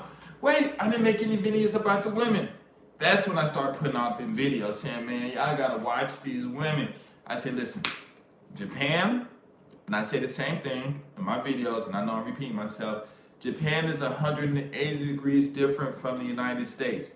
If you're cool in the United States, when you come to Japan, don't change. If you're not cool in a cool brother in the States, you think about the coolest brother in your neighborhood, you take on his character, you come to Japan, and you never change. That's right, real talk, never change. Don't. I said these women got mad game, and if you don't understand their game, you're not going to understand the game. Before you come here, you listen to every one of Too Short's songs, because all the songs he's saying in here, all the game he's saying is songs is the game that these women pull on these dudes. All these dudes, I haven't met one. Have I met one? I haven't met one that hasn't gotten dogged out, except for myself. I haven't met one. You know what I'm saying? I met one who's now I know one, his brother. He's from the up north, California, Oakland, and he's being cautious. But I haven't won one. That's Walt Disney might said a lot of people have women ain't angels. They have been born blind women, Japanese women, for they are just like as human, good and bad. Man, I'm gonna tell you something, man. These women, I tell these guys to say, listen, these women get taught by their mom, because these girls grew up and see how their mom just totally just take the manhood out their hood, they men. Just imagine you in the States, you married to a sister. She give you one baby, she don't give you no more sex, and you stay with her for the rest of your life. Die, and she collect your life insurance, and then she tries to run the road screwing everybody else. Who gonna put up with that? What black man in the United States is gonna put up with that with a black woman? I was just talking to a brother the other day. Well, I'm gonna say him, but a lot of brothers out here, and they telling me all this stuff. And I'm like, if she was black woman, if you were in the streets and you were dealing with a black woman, would you do this? And they all start laughing. They all start laughing. They say, no, but. I'm like, it ain't no but, man. I said, I'm telling you, you got to keep your attitude in the States, because these girls got mad game. They are breaking these brothers down. These girls got these brothers out here talking about, I'm tired of having sex. I don't want to have sex. I don't want to deal with Japanese women anymore. That's a brother. These Japanese women on the yay high. How can you, I like this one brother was talking to this crowd. I said, man, how in the world can you talk about the white man being brain slave? You fighting him, and you come into Japan and get enslaved by a woman half your size. There's something you said in the past video, if your black ass would tolerate it. Yeah, catch simping from when they get took. I've seen it happen. There's something you said in the video, if your ass was black, you would tolerate it. Okay, you gotta explain it if your ass was black. But anyway, I told these dudes, listen, if it was a black woman, you ain't gonna tolerate it. Why are you gonna tolerate with these Japanese women? And I mean, I'm telling you, man, these guys' wives do some stuff on these motherfuckers come in groups, just telling everybody some sad stuff, and these guys are like, yeah, I know what you mean. I'm like, whoa, I'm not, no. My wife does some stuff, you know what I'm saying? And one day she told me, I don't want to have sex. I look at her like, whatever, you know, because I know how a type of your girl was like, yeah, would you tolerate it? No, they wouldn't tolerate it. They would not tolerate it. And I even talk to white dudes like that, they just start laughing. Yeah, dudes be simple, hard. And so I'm like, okay, fine. You know, but these guys in the group, I don't want to listen to you. No, you don't listen to me. I'm a fucking man. Of course I ain't gonna listen to you. I ain't gotta listen to you, okay? But my wife gonna listen to me. Some other woman I'm talking to gonna listen to me. And y'all bitches gonna listen to me too. You know what I'm saying? And it is true. It's a trip, man. They get off and then read a flight and they need a man. Yeah, they need a man. I'm gonna tell you the truth, man. They probably, they have a man here, but they just don't have a game. You know what I'm saying? their manhood, whatever. I'm telling you, a lot of guys that come I meet and stuff, they just don't have game at home. They coming over here already beat up, because they can't go from dinner to bed. I'm like, well, skip the dinner. Like, oh, this is an example. So this white guy, I don't know where he was from, but I'm sure he had black in him, but he's white, curly hair, real tall. He outside, I walk up, yo, what's up? Because when I see tall people, I always go talk to him. So, and he like, yeah, man, I'm mad and stuff. And he looked at me like, oh, it's this black guy talking to me. I said, what's up, man? Where you from? He like, oh, whatever. And then he just start, he looked at me, gave me this funny look, and the other people like, oh, when they walk up, he looked at me, I'm like, what's up, man? Where you from? Oh, he broke it down like that. Then he started crying, I bought this girl a drink, and she didn't even go home with me. And I just busted up laughing. And his friends like, wait, man, why are you laughing at me like that? I said, come on, man. If you buy a girl a drink, it was a sister, you buy her a drink, and you're thinking that drink means go home with you, I said, if you're going to want to sleep with a girl, why buy her a drink? Tell her you want to sleep with her. Just tell her you're in a fucking club. You in the club, everybody's drunk, people gonna say anything. Just tell her. I said, maybe she probably did want you to, she wanted to go home with you. But since you didn't tell her you was interested in her, and the other guy's buying her drinks and nobody's saying they're interested in her, then she went home by herself, thinking that Walt Disney mentality is. And I'm saying, like, she went home by herself, and she probably at home crying, nobody don't want to be with a black woman in Japan because black women don't get it, I don't even want to go into that. But, yeah, so I'm just like, whatever, I keep doing that on my jaw because I'm like squeezing my jaws and stuff. I don't know if I keep that up because I need water. And so when I told him that, dude was like, at first he didn't believe me. And he was like shooting the shit, just talking that crap. And I said, wait a minute, man. If a woman came up and said she wanted to take you home, what would you do? Oh, well, I said, okay, there you go. There you go, right there. Dude started laughing. And I said, if that's true, I went to a club with Ralph, and that was one of the... Man, oh, man. I call him Pure V. Man, I'm going to that nigga look like straight like Suge Knight, man. I was like, damn. He's like, you opening stuff, man, had that cigar, man, had that cut. Man, he had women on him, man. I couldn't do anything that night. Well, I take a picture of that.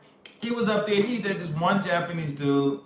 I think he knows Japanese, but this one Japanese dude was telling. I don't know if he told him. I think he told him, but he told me that he's going around telling everybody that he's pure. He's Suge Knight and stuff. And I think it was one time he was just standing, like these girls just coming and just standing around him and stuff. Cause I ain't lying, man. He looked like a serious like a movie star or a rap star or somebody famous, I was like, wow, because I remember the first time we met, and it was at Wrinkle Town. Was that at Wrinkle Town we met? I think it was. And I saw him, and I was going to say something, but I didn't, because usually I talk to brothers, but it was just something I said, okay, forget it, I'm not going to say that. And then as I walked, he started speaking to me, and I said, damn, I should have spoke to him first. Well, I think that was him. Yeah, it had to be you. We met in Wrinkle Town, and man, we went to that club, man. I'm telling you, man, I just had to sit back and just watch. And I'm telling you, he was probably one of all the clubs I went to. I never saw the clubs. The first time we met was that was him. And I'm telling you, when I first met him, he was like, just like some normal dude, but when he came down there, I was like, whoa, it was like a big old change. I'm like, whoa. I was really surprised, he got that big old cigar, and the women come. I'm telling you, you were, of all the people I went to the club with, man, you made everybody look like scrub. You made me even look like a scrub, man, because I couldn't do anything. I'm like, the girls just all on him and stuff, and I'm like, wow. I was like, wow, man. It was like, it was a trip, man. And I was like, wow. But it was good to see that, you know what I'm saying? Because I'm always having fun. When I go with people, sometimes they have fun, but nothing compared to him. I wish we could have videotaped that. That was real cool. But like I said, these guys come up here and talk to me like they're women. You don't listen to me. You don't listen to me. Motherfucker, please get the fuck out of here. I don't listen to you. I don't listen to you. You know what I'm saying? That's like a wife saying to a husband, like you said, my wife, you don't listen to me. Why do I need to listen to you? Okay, tell me what you got to say that's so important that I need to listen to you. And then they talking all this crap and stuff, and it just got so bad. And you know what these dudes do? This dude said, that's why we don't let you in the group. You should hear about what everybody's saying you in the other group. You should hear about. I'm like, why y'all talking to me in them other groups? I'm nobody to you. I'm nobody. I just helped you, and that's it. Just because I give you some advice don't mean that, actually they are, that was the chick that asked you to go out with you. Oh, really? Oh, wait. Oh, man. She was standing at the door and you told her to back off because she was only there for money. Oh, really? I don't remember that. See, all kinds of stuff. You haven't remember that. Really? Oh, man. We need to sit. You need to tell me what happened tonight, because all I remember is what happened with you. Because, man, I was like, wow. Yeah, because, wait, let me read that again. Make sure.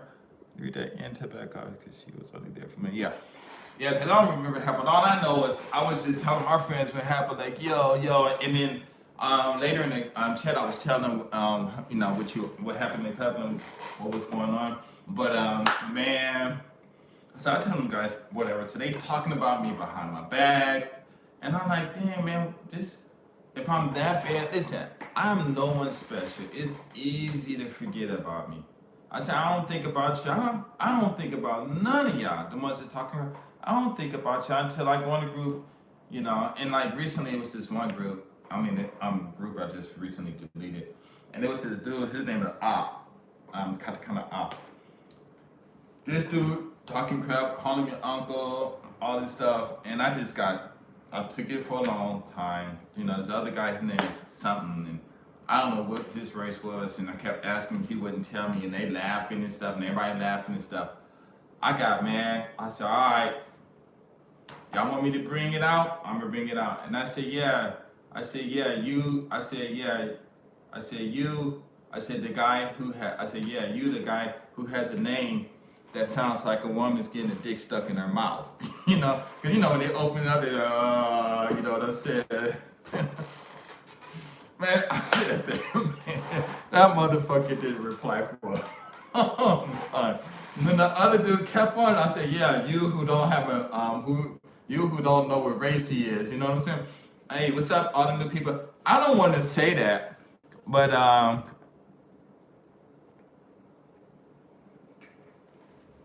okay. Anyway, I don't want to say that to them, and I'm holding back, and I'm letting them. You know how them little kids always coming and running around you and stuff, or you the grandpa, you got the people coming and asking you for, your nephews and nieces, whatever, asking you for money, or that old man that's sitting, on the back porch, and everybody just going to ask him for $20, and one day he going to ask for he just throw some water on him. Get out of here.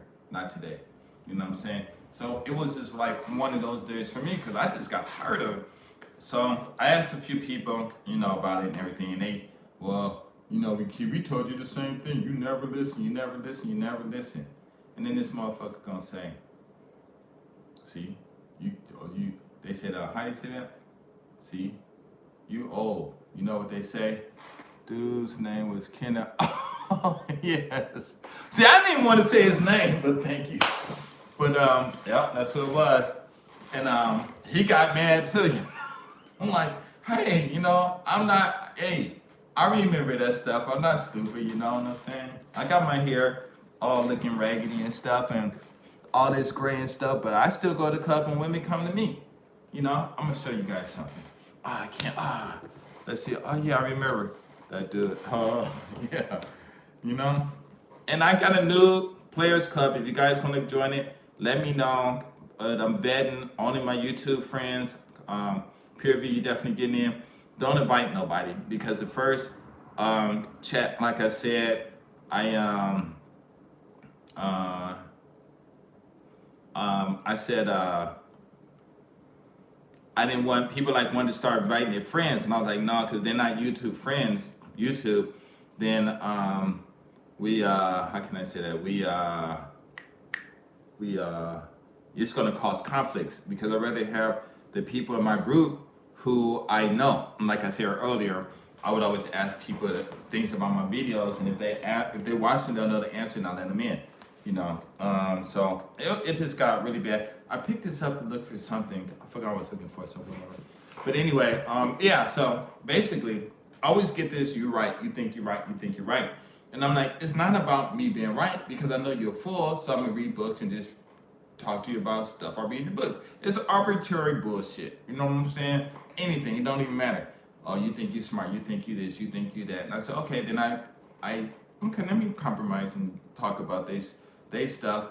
And you think you're right. What? But you just said that 2 days ago. And now I'm repeating what you're saying, and now you get on me. I've been in the class for 4 or 5 years and never invited anyone. Yeah.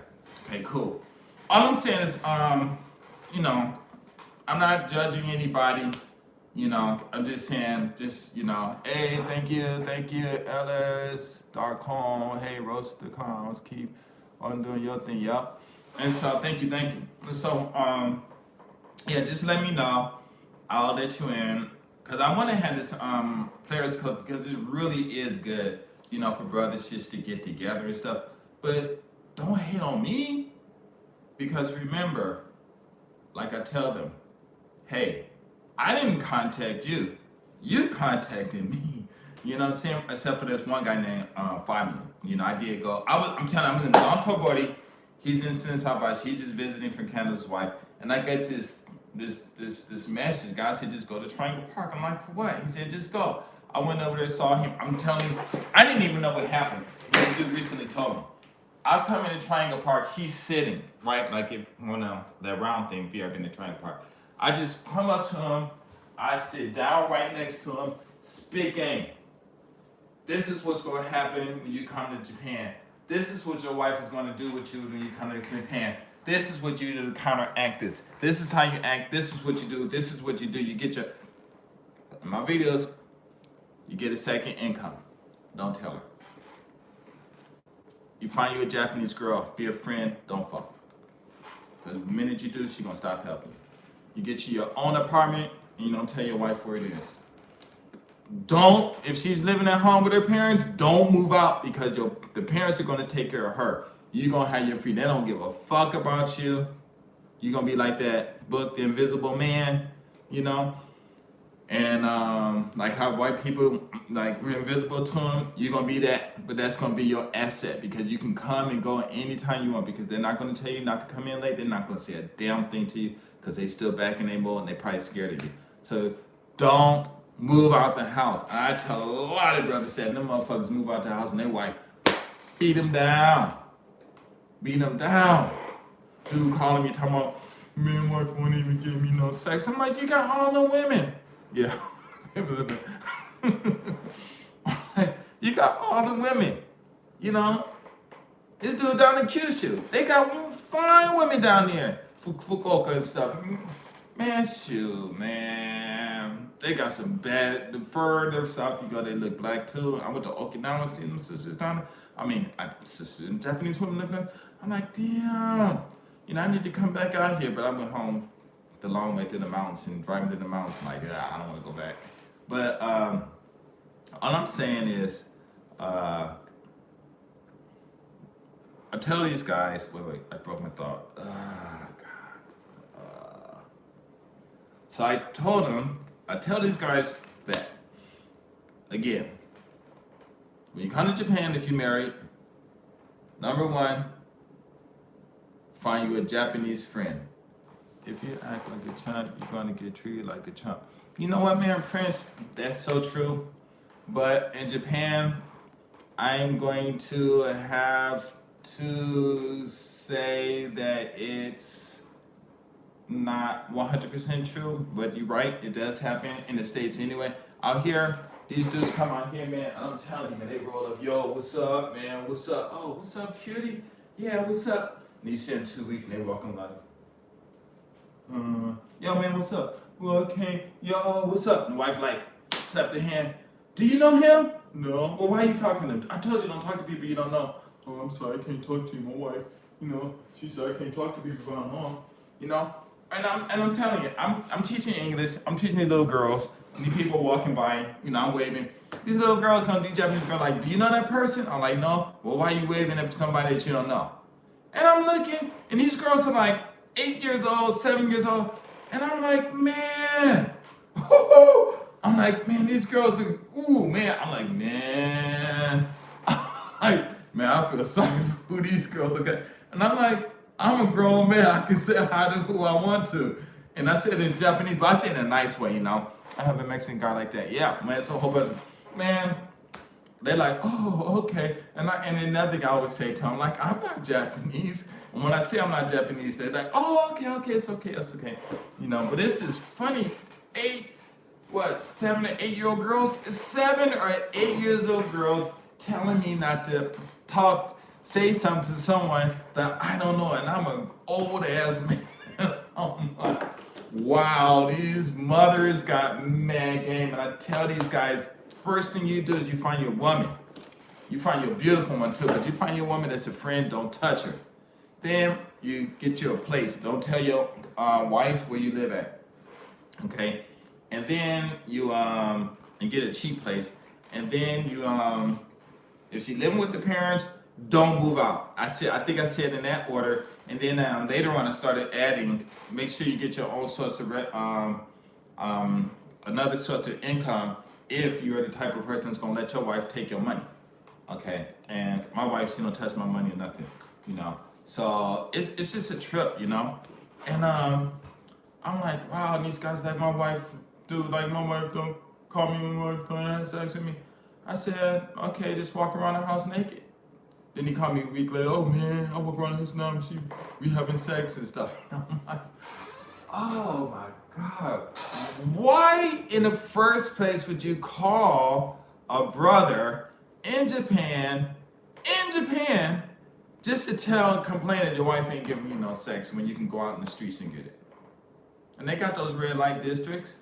If you that bad, they got the red light districts. But why call me? And like a lot of people were calling me so much and talking about that, and I ain't gonna lie, I brought up that in the conversation, how my in the group, how my wife is doing that. And I even said I got caught up slipping because she said that, and I was thinking, oh man, in 2 weeks, it fucked me up. And I'm not no pro out here. I'm not a pro at this, okay, dealing with these girls. That's why I tell you guys, when you walk up and you like a girl, just go like this, say, let's go. That's it. If they want to go, they're going to go. If they don't want to go, go. And this is how me and a guy, Coco Bus, got real good friends. And one of my videos I said, if one of these girls out here or any woman say no to you, you get on your knees and thank the Lord, because that's a billion problems you missed. That's a billion problems you guys say she saved you from. And so he called me, and that's how me and him started hanging out. Now, I knew him before that, but we didn't really hang out. So all I'm saying is like, wow, why are you guys calling me because you can't have sex with your woman and you live in Japan? Why are you calling me, telling me that your wife is not having sex with you and you live in Japan? A lot of cats get stuck over there. They just legit and get stuck. Yeah. I don't understand. And then they go to the clubs. All the women in there. Everybody in Japan know, well, you should know, a woman's in the club is there because she wants to have fun. She wants to have fun. You got the ones who are players, who've been around for 20 years, and they go in there still looking sexy, still doing the same old thing, because a lot of them probably got money, since they live with their parents, or some of them probably got some business. You don't know what these women doing if you don't ask. Some of these women, you go in the club, oh, I don't like her, but she probably could be a millionaire. You know what I'm saying? That's why I tell guys, when you come to Japan, you talk to everybody, because you don't know who you're going to meet, right? You go to a club, you and your homie sitting there talking about, oh, my wife, she ain't had sex with me in a year now, man. I don't know what I'm going to do. And I'm like, why would you come to a club with all these women at and say that? I don't know. So I tell these guys these things. Oh, you think you know. You always right. You don't listen to me. And I'm like, wow, you know, it's like, fine, you know, and it's some guys I used to hang out with, and it got to the point where it was like this constant battle with these kids, because they kids to me, you know, they're under 40, they kids to me, and I'm like, because the mentality, you know, because as I was growing up, I think the mentality for bros started dropping in 1982, the year I graduated, because the 10th graders came with this Bobby Brown. When Bobby Brown, Poison, all that stuff came out, they came out with a whole different attitude. And the women's game, the black women's game just went just like that. You know, it just went wham. I mean, just all wham. And so these guys, it was like this, and it went up here. So the sorry guys, at least they had a little bit, you know, I mean, at least they were a little close. Now it's up here, it's like this big gap, you know. And then they come to Japan, and this big gap. But the only reason that they're able to get a girl, like I always say in my videos, is because the Japanese know how they women are, and they don't want to get trapped up, so they don't give it to them the way they women want to. But the foreign gaijin come over here. Gaijin actually is a disrespectful word, but the gaijin come over here. Wow, she likes me. She like, oh, here come this motherfucking idiot. Let me just, you know, I'm telling you, I went to Nagoya University. Wow, I went to the University of Nagoya. And I'm sitting there, and it's this table with these girls and these guys, and I'm sitting like directly in front of one girl, but the table, she was sitting at a distance where I can just see, I'm gonna see all the legs.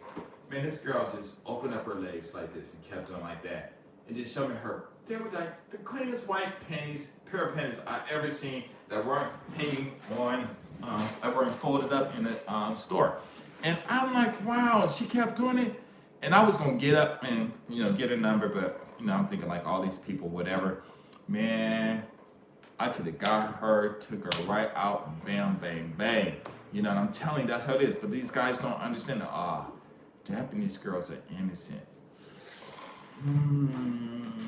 Okay, so if they're so innocent, then why is Japan sex industry is making $88 billion, I think? And the closest to them is Russia, making $8 billion a week. And you guys are saying these women are innocent? Okay. Fine. You know, fine. It's okay. You know what I'm saying? And it's just weird, man. I'm like, one day I was with my brother, and he met these guys. Okay, so I'm walking. And see, Japan women are innocent, walk to the mentalities for about money over here. Yeah, they're not. Yeah, they're innocent. That's what they say.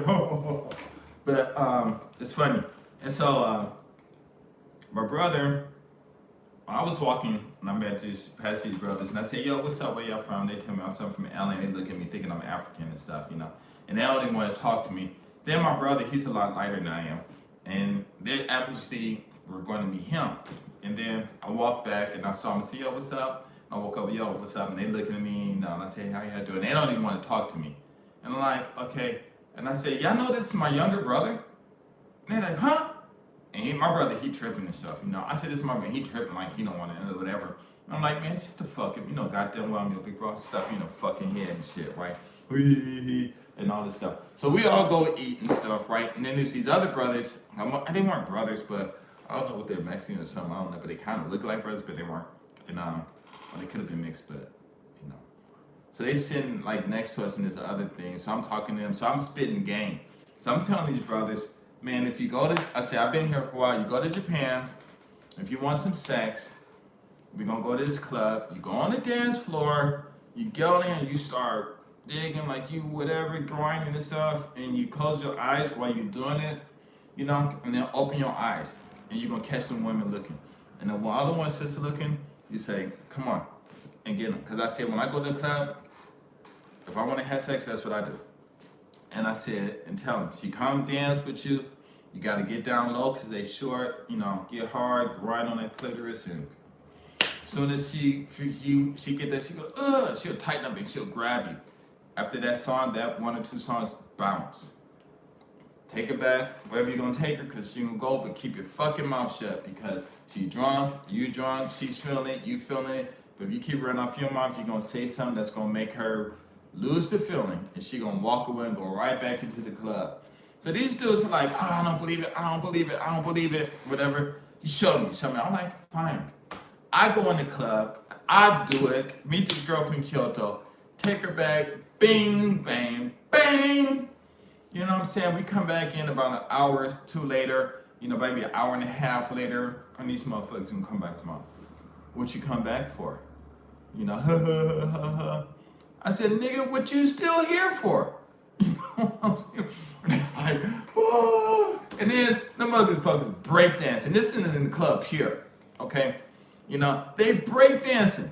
And I'm like, all them fine women there, and these motherfuckers. Who breaks dance in Japan?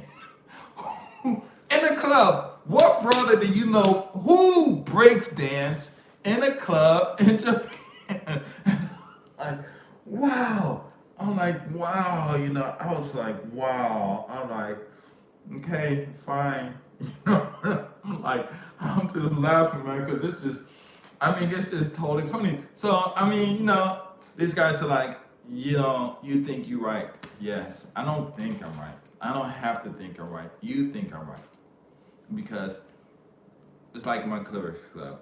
I get the Players Club, somebody send me a link, these dudes get in, because the line don't have any security where you can't really administer and stuff. And then they start talking shit about me. And then this one dude, man, I helped this dude so much, and then I asked him to put me in the Players Club. He put me in a fake Players Club. I only had the one I was in had 76 mine, and then he put me on with 25 people, and I looked at the members. So I'm like, what happened?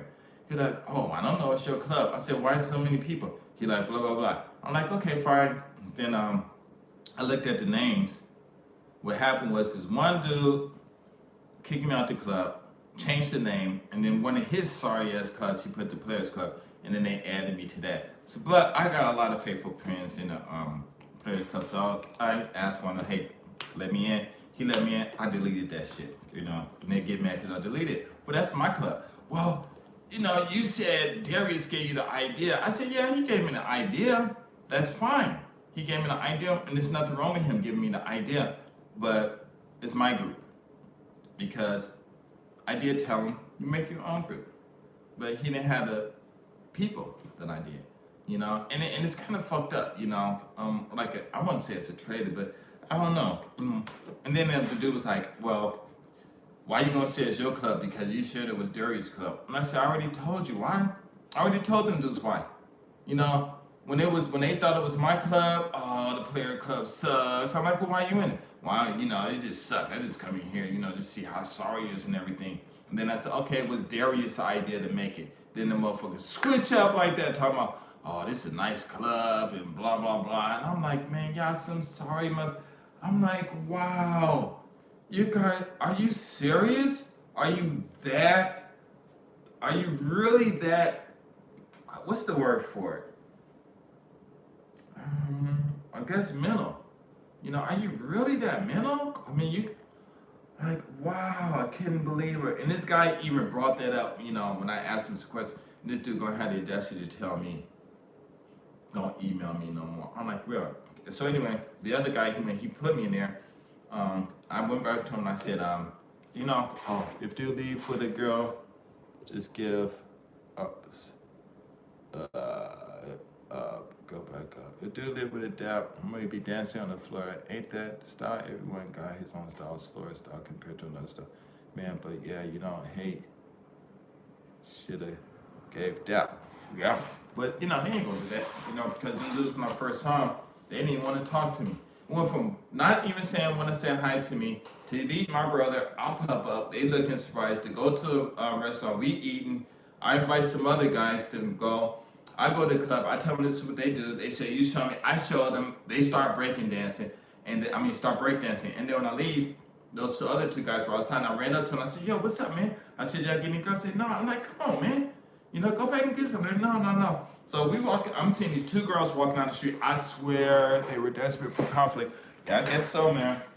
But you don't get it from me, So what it is, so we walking. I'm talking to these two Japanese girls that are coming down the street. And I say to him, yeah, they were your friends too, Carl. And I was like, yo. I go, hey, what's up? Long time no see. Sashi Woody. And guess what they said? You know what they said? They were like, said, well, wait, you was breakdancing. I sucked at breakdancing, so I had to stop. But I was like, hey, what's up? So the skinny one come and run into my arms. Now y'all don't believe that? You guys know Ryan Bowles, right? Okay, me and him hung out. He called me, I didn't call him. We hung out sometimes. I know a lot of people don't like him and stuff. And how can you say that? I know a lot of people don't like him. He cool with me. You know, I think the last time we talked, he got in that conversation too. Wow, the way you conversate, and I don't like it. I'm like, I'm a fucking grown man. How you gonna fucking tell me how I'm gonna? And I'm like, where is this stuff coming from? But you know, later on I realized it's the women, you know, and I don't know, man. It's really messed up. So anyway, me and him hanging out. We in the Sensei Bar, if you guys know what it is, and it's this video where this girl come up and I'm like, hey, how you doing? And she come and get my arms and then I get her number and stuff. That's what I did with them two girls. Except for one that was pretty, the other one was fat. And I said, hey, you know, what you doing? Oh, we ain't doing nothing. So the one dude, the cool dude, you know, I grabbed his hand, put them to her hands, them two hands. Hey, what's up? Thank you for the thumbs up. I put their hands together. And I told the other guy, just go with the other girl. He didn't want to. I said, man, just go with her. I said, listen, she a little big, but if you like her, you make her get skinny. Man, when these women get skinny, man, they look real. They go from looking whatever to dime. So go ahead. He's all right. And I told her to do it. I said, he said, where we gonna go? I said, just go back to your hotel. It's okay. He's like, nah, you know, they not like. I said, listen, you can take this girl to the hotel. If they don't want to go, they're not going to go. Whatever. Just walk that direction. He said, but what I talk about? I said, you don't say a goddamn word. I said, because the way you talking to me and you trying to talk to her, she gonna leave. If she do the talk, you just say, okay, hi, whatever. Don't say anything. Man, they laughed. I think, I'm trying to think. But I swear I think I ran into them again because they were traveling. I think we did run into them again because they went back to Pure. Because I used to go to Pure like almost every day, you know. And I think we met him or it was that night or something. I don't think they did anything such because them guys they were like really too timid. But he did say that they did go up into the apartment. She stayed over. You know, they stayed over and, you know, just being a nice guy and stuff, which was all cool and stuff. And I remember another guy too. He went to this one girl's house and she wanted it, but, you know, he just playing it cool.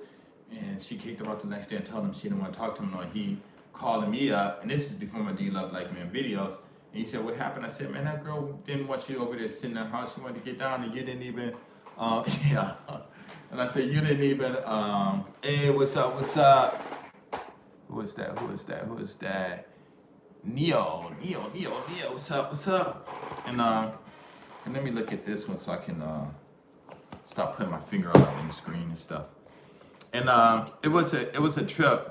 Last Friday, yo man, you gotta bring back the Do You Love Black Men videos, man. I want to, I ain't gonna lie.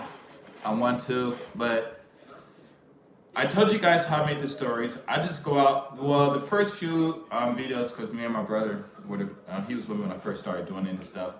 And, oh man, what am I doing? Let me turn this thing down.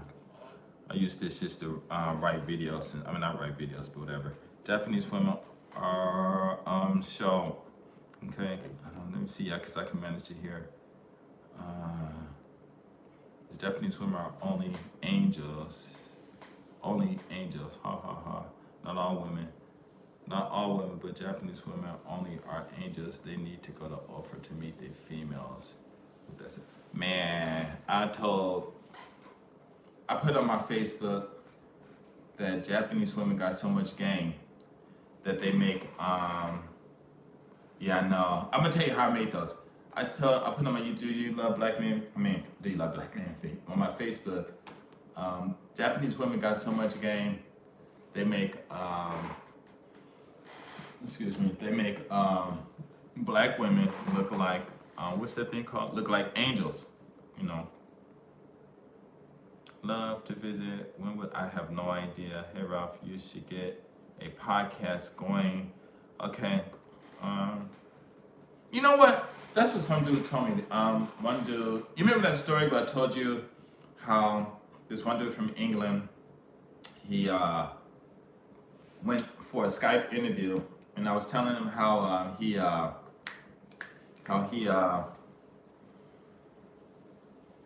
I was trying to tell him that he needs to be serious for the interview for only 5 minutes, and he was talking on that crap, and then he did it, and then the white dude, when he first interviewed him, okay, cool, be right back, and the white dude came in his shirt, just shirt, no tie, no jacket, and he's just talking and making jokes and stuff with with the dude, but the dude is still being serious. So then the white dude realized that the guy was serious, so he said, wait a minute, this dude go put his shirt on, put a tie on, button up his shirt, put a tie on, wear a jacket, and say, okay, let's get serious with the conversation. Right there in Salt. And the dude was serious, didn't laugh at any of the jokes.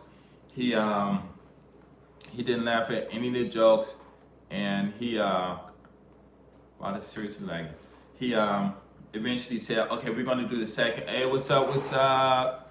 Johnson in the house. And the white dude said, okay, we're gonna do the second interview because you're really good. And then he did the third interview, and then he got the boss and got hired in that first interview, and that's rare that it happened. And I said that in the video, and I'm telling me, hey, when you go to work, you do this, do this. This dude called me yesterday, and we talking for like maybe 30 minutes to an hour or something, and I was telling him how his story was really inspirational, and I use it. He said, yeah, it's okay. Man, dude told me, man, after the first year, because it was a private school, rich women, only rich kids were going there, and he said that the mothers were like telling him that they want him to teach their kids. He said when he finished, he got a bonus. Well, he worked there for 2 years because they asked him to work again.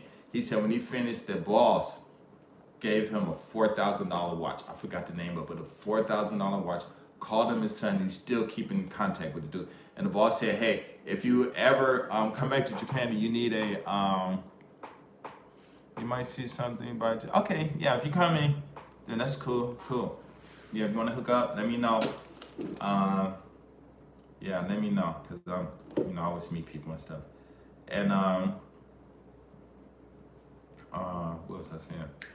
And he even said that the guy told him, he's back in New York, a guy Coca Boss, and he said the dude still calls him and say, anytime you're in Japan, let me know. I'm gonna take care of you. I got an apartment for you. And he calls him his son. And I'm like, wow, and so I tell him, hey man, I always talk about him in the video. And I was just surprised because he said, he sent me some message or something, and I called him too. But I called him and stuff, and we talked. That was really cool. But like I said, you think you're perfect. It's not a fact that I think I'm perfect. I'm 56. I should know something. It's just one lady, one of my students. She's 2 years older than me. Only 2 years older than me. She called me a kid. So, yeah, he has some good videos. I didn't watch his the radical ones and stuff, but yeah, he cool. But he cool to hang out with, man. We had a lot of fun. Together. Real cool bro, man. Real cool bro. But I have no quarrels or nothing about him. But anyway, yeah, she even talking that crap. I'm like, you're only 2 years older than me. But to her, I'm a kid, so like whenever, so I don't know. Like I said, they think I'm perfect. They coming off with these, what is that thing called? With these statements that they're reading, and then they're plagiarizing. Hey, what's up, 12 people in the house, 12 thumbs up, thank you. These people are coming in, reading these books, plagiarizing by taking these comments, not even saying who they're getting it from, and then they'll tell me, hey, 13th person, thank you, 14, thank you, and they're talking all this crap about me. Wait, let me see if I was removed. This one dude, man, I removed him. What happened to Player Good? I was removed by you, but let me see. Oh, that's a different one. Let me hold on. Wait, hold on. Are you in France? Are you in Sweden? I think it's a brother from Sweden. I'm telling you, man, people calling me from all over. These brothers calling me from all over and stuff. But so I had to send them a mail. Oh, so I got one more thing. Make a phone call. Y'all get to hear a phone call. Wait, hold on. Hey, dajibu desu ka? Dajibu. Okay, bye. Mana kyoshichi iru. Bye. Okay, my wife had a headache, so I had to go check up and see what's going on. But anyway, the whole thing is, yeah, this dude, oh, it's been a long time since he called me. Me and him got a story too. I think I told you about it. We telling these stories. It's, man, these guys be like tripping. So I mean, really tripping. You know, thinking somebody's a sucker and stuff. You know. Okay. The Do You Love Black Men videos. The first few videos I went out, I actually went to win like that one girl Maki or something. The one that was like really cold. It took me 15 minutes to get her just to get on there. And the first girl I talked to, she was like 16, and I put them up because of the young kids, you know, because I'm figuring like, well, you know how the white people, they start brainwashing you at a young age. So I was like, okay, well, let me get to 16-year-olds, because 16-year-olds is okay. Back then it was okay, it was not a problem. But a lot of brothers in the States, they got mad at me. Said, oh, she's a minor and blah, blah, blah. So I deleted that one. Then, you know, I said, okay, well, I'll just keep it to the people over 20, or at least, you know, not in high school, whatever. And so we went looking for women. And I'm telling you, it was hard. It was really, really hard. Like the one, I think one of my first ones, when that girl would say, do you love black men? Yes. Do you love black men? Yes. Do you love black men? Yes. You know, she was pretty easy, you know, I went up, but it still had me, I still had to take like 5 minutes. So I got tired of that. And right after that, I was just chilling at the bus stop, and the one, Lisa, that video, when she came to me, she was a high school student, you know, and it's weird, nobody never said anything about her, but her mother was there, and I'm like talking, her English was real good, and she all getting in my face, but oh no, and I'm like, yo, I'm like, what are you doing? I'm on YouTube, whatever you on. You know, and I said, you want to get on it? She's like, yeah. I said, okay. And I'm like, where's your mama? And she said, my mama's right there. And she ran away. I remember that video when that one girl looked like Will Smith. Huh? Wait a minute, I didn't get to see that right. Wait, let me go and read this. Come on. Okay, come on. Okay, I remember that video when the one girl, you said I look like Will Smith? So I look like Will Smith? Which one was that? Oh. Was that Lisa? Was the Lisa video? Okay, cause see, I gotta read it from here, so I don't have to. Yeah, okay, yeah. I remember that. Man, that girl English was good, and I was going to ask her to be my if I could teach her English, right? But I was figuring like I was gonna get hated and stuff. So that's why I didn't really say anything. And because at that time I wasn't really into making the videos and stuff, you know. I'm not sure. It was one of your older videos. Okay. Yeah, I'm trying to think. I mean, if it was her, I don't know, but Will Smith. Was I with Ferris, the guy wearing the hat? Was it with him?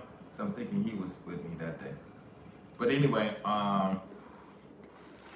she was real cool.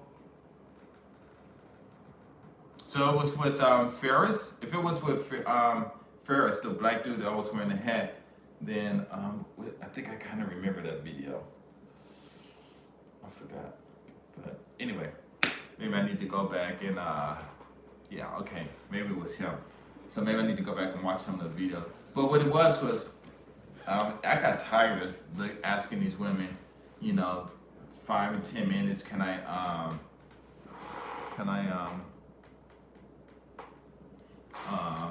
how can I say that?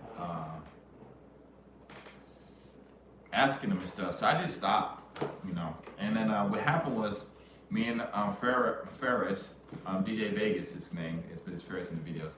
me and him started hanging out because I saw him one day and I rolled up on him. My exit rolled up, jumped up, what's up? And he said, wow. So that's how me and him met. But um, what happened was me, him, and other people, we just hang out, and I didn't ask. I'm not even thinking about doing Do You Love Black Men videos or nothing. So they start coming up to us, start talking, and it just, and because we start laughing and stuff, then it dawns on me, oh, hey, you want to do You Love Black Men? Blah, blah, blah, blah. Like, all right, bam, what's up, just man. So I got a question for you. Do you love black men? To tell the truth, don't lie, tell the truth, you know. And that's how a lot of those got up, start getting up, especially the one with that girl that looked like Rihanna. Oh, that was real cool. You know, me and Ryan Gaijin, he was there with me. He took the picture, he took the videos and stuff. And that was right after our Ryan Gaijin, I think it was Ryan Gaijin double whammy video. And even in that, the women walked up to him, and then later I'm filming him, and women walk up to me and start talking, and that's when I do it. So basically, one reason I stopped doing this because the last video I did only got 2,000 views, so I thought no one was interested. My dummy, 2,000 views is still 2,000 views, right? And but the biggest thing was I just stopped hanging out so much, and I don't know why I stopped hanging out. Just things changed, and I just stopped going out. So I want to start going out. So after this COVID thing is over, or whatever, if we got a new world order or whatever, I don't know what's going on, but I'm going to get out and start making some more videos and stuff. So yeah, but that's how those last ones were. It was just, I'm just chilling. They come up to me. Thanks for the thumbs up. Thanks everyone. And I'm just chilling and stuff, and they come up to me. I mean, these women come to me. I'm like, man, I'm an OG sign, you know, but I don't know. And then when I tell them my age, they're like, you're older than my daddy. You're the same age as my daddy. And this one girl, you remember that one video where my friend, somebody just reminded me of it, remember, Mayako or Mayaka or something like that. And she had a snack bar. My friend, he was singing and stuff in there. And I got to spend a bit more time in concert. Yeah, you come down, man. We can hang out. And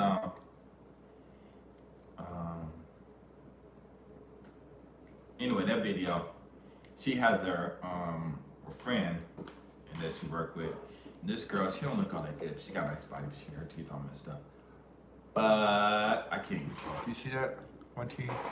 This one's all messed up. It's not actually. There's nothing wrong with it.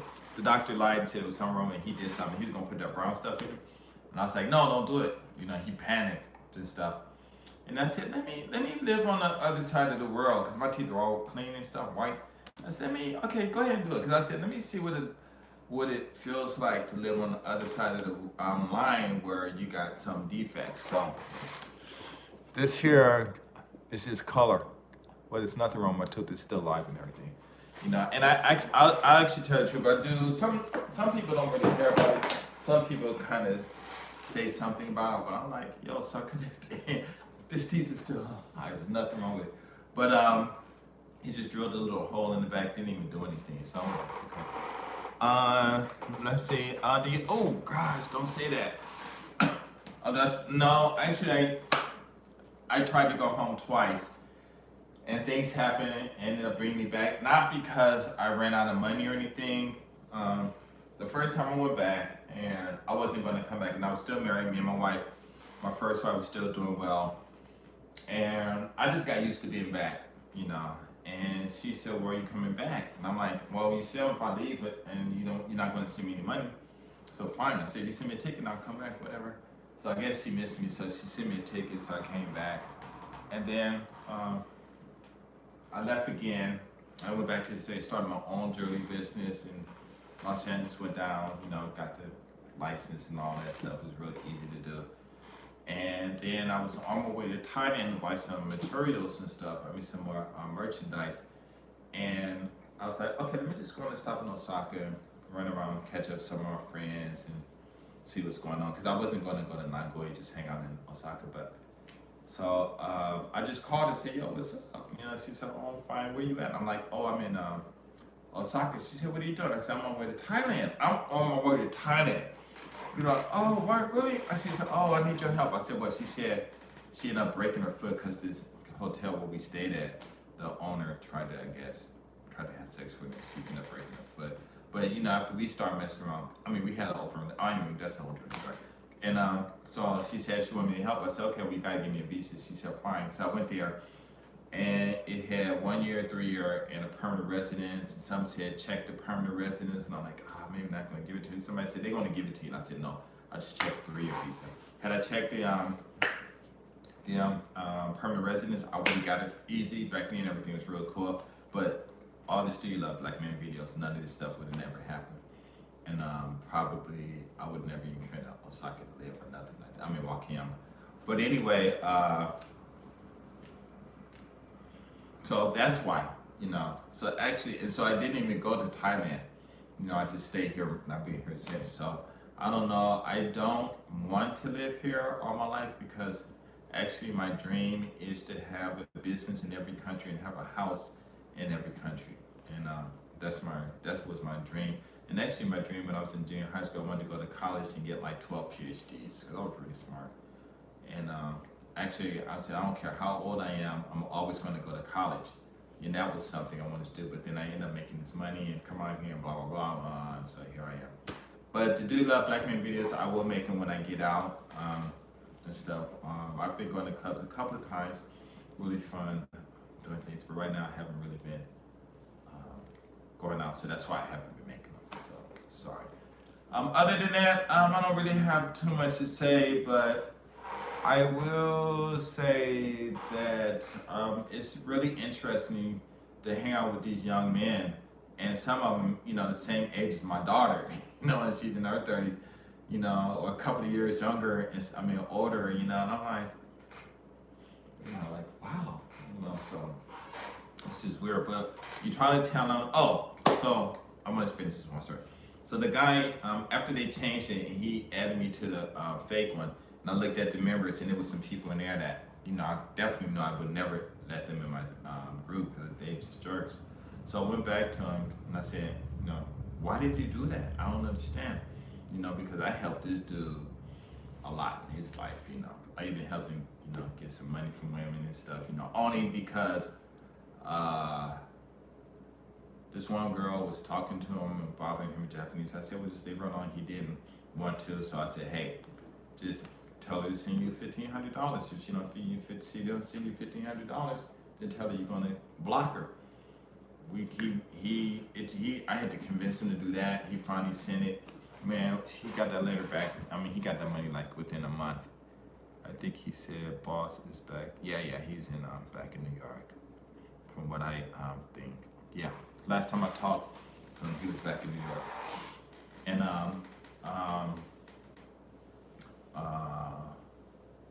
yeah, so he got $1,500. You know, by telling the girl, hey, if you want to keep talking to me, give me some money. Just give me some money. You want to keep communicating with me? Give me some money. If you don't, then I'm just going to delete you. You know, and then I told him what to do. Then he go in the club talking about, you know, all this other stuff, you know, and, you know, I'm like, wow, he's like, I'm a player. I'm like, oh my God, these guys are so fake. I'm like, wow, you know, I'm like, wow, I'm glad I grew up in Venice where I was and out in LA because I just never met so many fake people like that. It was just weird, you know. So, but that was just funny, you know, just some serious stuff. So, and then this last semester was, well, I hope you get to my level, you know, because now he's doing stocks and stuff. Everybody in the group already know when he's doing this stuff. He would be going in, no Vaseline, yeah. Actually, I didn't even really watch a lot of his videos because we hung out. You know, I don't even know if he really watched me anymore. But yeah. So he said, well, I hope you get on my level because he's doing stocks and he's doing some nice amount of money. And I'm like, I said, what do you mean? You catch it? I said I was a millionaire once. Okay. And you got a lot of catching up to do to become a millionaire. And I'm like, you know what? I'm just gonna stop talking to them dudes, you know, because I won't say I wasted my time, but you know, when you just hang out with guys like that, it's just like, um, it's just like it's just a trip, man. You know, just watching and just these guys just and they just so fake. And I mean it's just so fake. I mean, how can you like this one dude? He was making, you don't know what you're talking on, blah blah blah. I'm like, you just told everybody in the chat your sorry business. It was a trip though.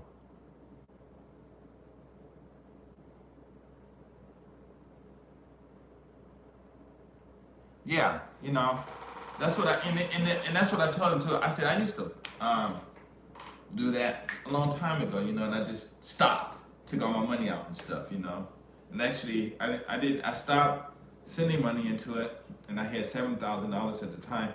And then by the time I remembered I went to get the money out, and it was only got like maybe $2,000 or $3,000. I was saying like, But when I tell them guys, they're like, oh, you think you bad because you run around Lexus? I'm like, no, I bought it for tax purposes because I got to write it off on my taxes. So basically, the car was free. Having a few penny stocks ain't nothing. Yeah, you're right, man. And I'm like, whatever. Oh, you think you bad because you got a Lexus? No, it's tax purposes. Even when I first bought it, he said, you got a car? He said, what kind of car you got? He said, Lexus. How much you pay for it? Like $1,040 a month. Why you buy a Lexus? And I'm looking at him like, for this reason right here. So I can write it off. Because I think that first year I had made like 70,000, which ain't nothing, but and stuff I had made 70,000. And I said, because of this reason here. And then he just started laughing and stuff, because he wasn't expecting that comeback like that. So I tell guys, like they're like, oh, you just think you bad because you bought a Lexus. I said, no, the only reason. Do you guys, who knows why I bought the Lexus? I'll pin in my video. If somebody tell me, then before they end it, y'all see you $5. Just a guy got this car. This car don't mean nothing. Exactly, it's a material thing anybody can acquire. Yup, it ain't nothing for no grown man to be tripping on. Exactly. Start counting the other man's money. Yup, that's true. But y'all watch my videos. Why did I buy that? What made me ultimately buy that? Just 350 JPN.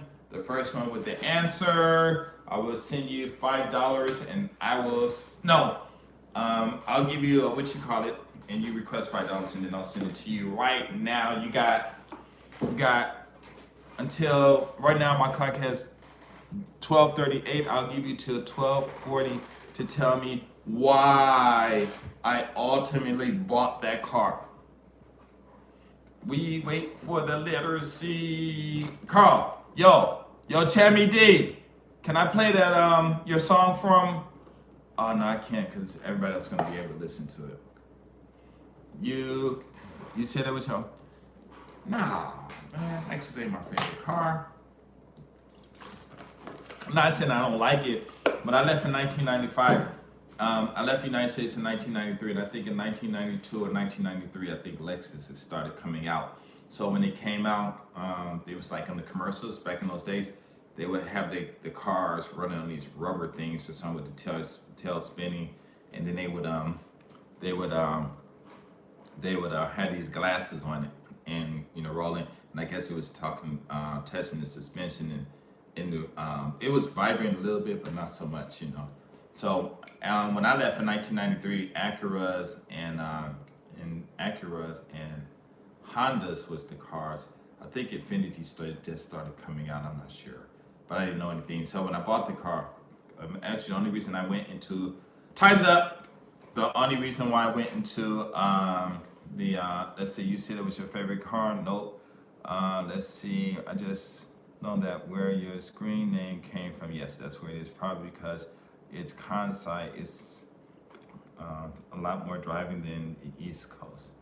The reason I bought that car, the cost of the car, that car cost me $65,000. I think $65,000, and I think it was $65,000. And no, not tax purposes either. But it's time. Oh, you still $240, but no, it wasn't the tax purposes.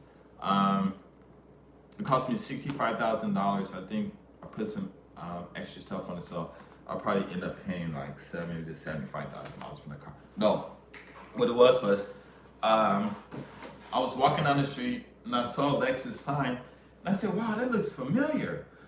Where did I know that sign from? Lexus." And I'm like, "Oh, 1993. Oh, I never saw those cars." So I just went in there, and you said one of your videos you were driving around through town once, but I forgot it. No, actually I was walking when I saw the what's up? Oh, I am a Kyoto. Are you a girl? I think you're a girl. Looks like a girl. Oh, I am a. Wait a minute. I wonder if you would. Were you? I am a. Were you ever in any of my videos? I wonder if that's her. Anyway, I was walking. I saw it. I'm like, Lexus. I'm looking like, wow. It's 1993 since the last time I saw those. So I went inside just to look around. One guy, I'm a Japanese guy, a little taller than me. He came over perfect English, and he was like, "Yo, he said, how you doing?" I'm like, "Fine." He said, "Hey, let me give me your ID so I can check your credit." And I'm like, "Okay." And at first I could like, "Oh, he gonna check my credit because I'm black." And actually it did pop in my mind, but I was like, "What is it, Japan? Let me see what's happening." Plus, why is he gonna check my credit? Because they can't check my credit in the States. I don't have any credit in. I've been busy working. Oh, okay. Are you the one? I am a Kyoto. Where did we meet? Did we meet in a club? Or were you in the video? Do you know that guy Ron? Was that? No, it wasn't Ron. It would have been this white guy. I wonder who you, I'm trying to figure out who you are. But anyway, don't let these guys know. Tell me, I'll just hit you up private. So just in case if you know. No, I'm joking. But anyway, so I just walked in and dude said, "Hey, let me check your credit." So he took my ID and stuff, and I'm like, I already had the credit card, but I'm like, "Why do you want to check my credit?" And at first, the black thing popped in my mind and said, "Whoa, no, wait, just check it out." Man, so I'm just looking, he said, "What kind of car are you looking for?" and stuff. I'm like, I'm not really looking for a car or anything, just, I haven't seen a Lexus. Last time I saw it, last time I ever saw it, I've been in Japan before. Oh, okay, cool. Then why I got I am a Kyoto on there? I guess that must be your name. Oh yeah, that would be your name. Okay, cool. Oh, that must that's your last name. But anyway, that's a cool name. And so you should come out here. I think you'd like it. I am a. You should come out here. It's really cool. And so anyway, so I'm just looking around. I see the Lexus GS and they had the IS. The LS hadn't even been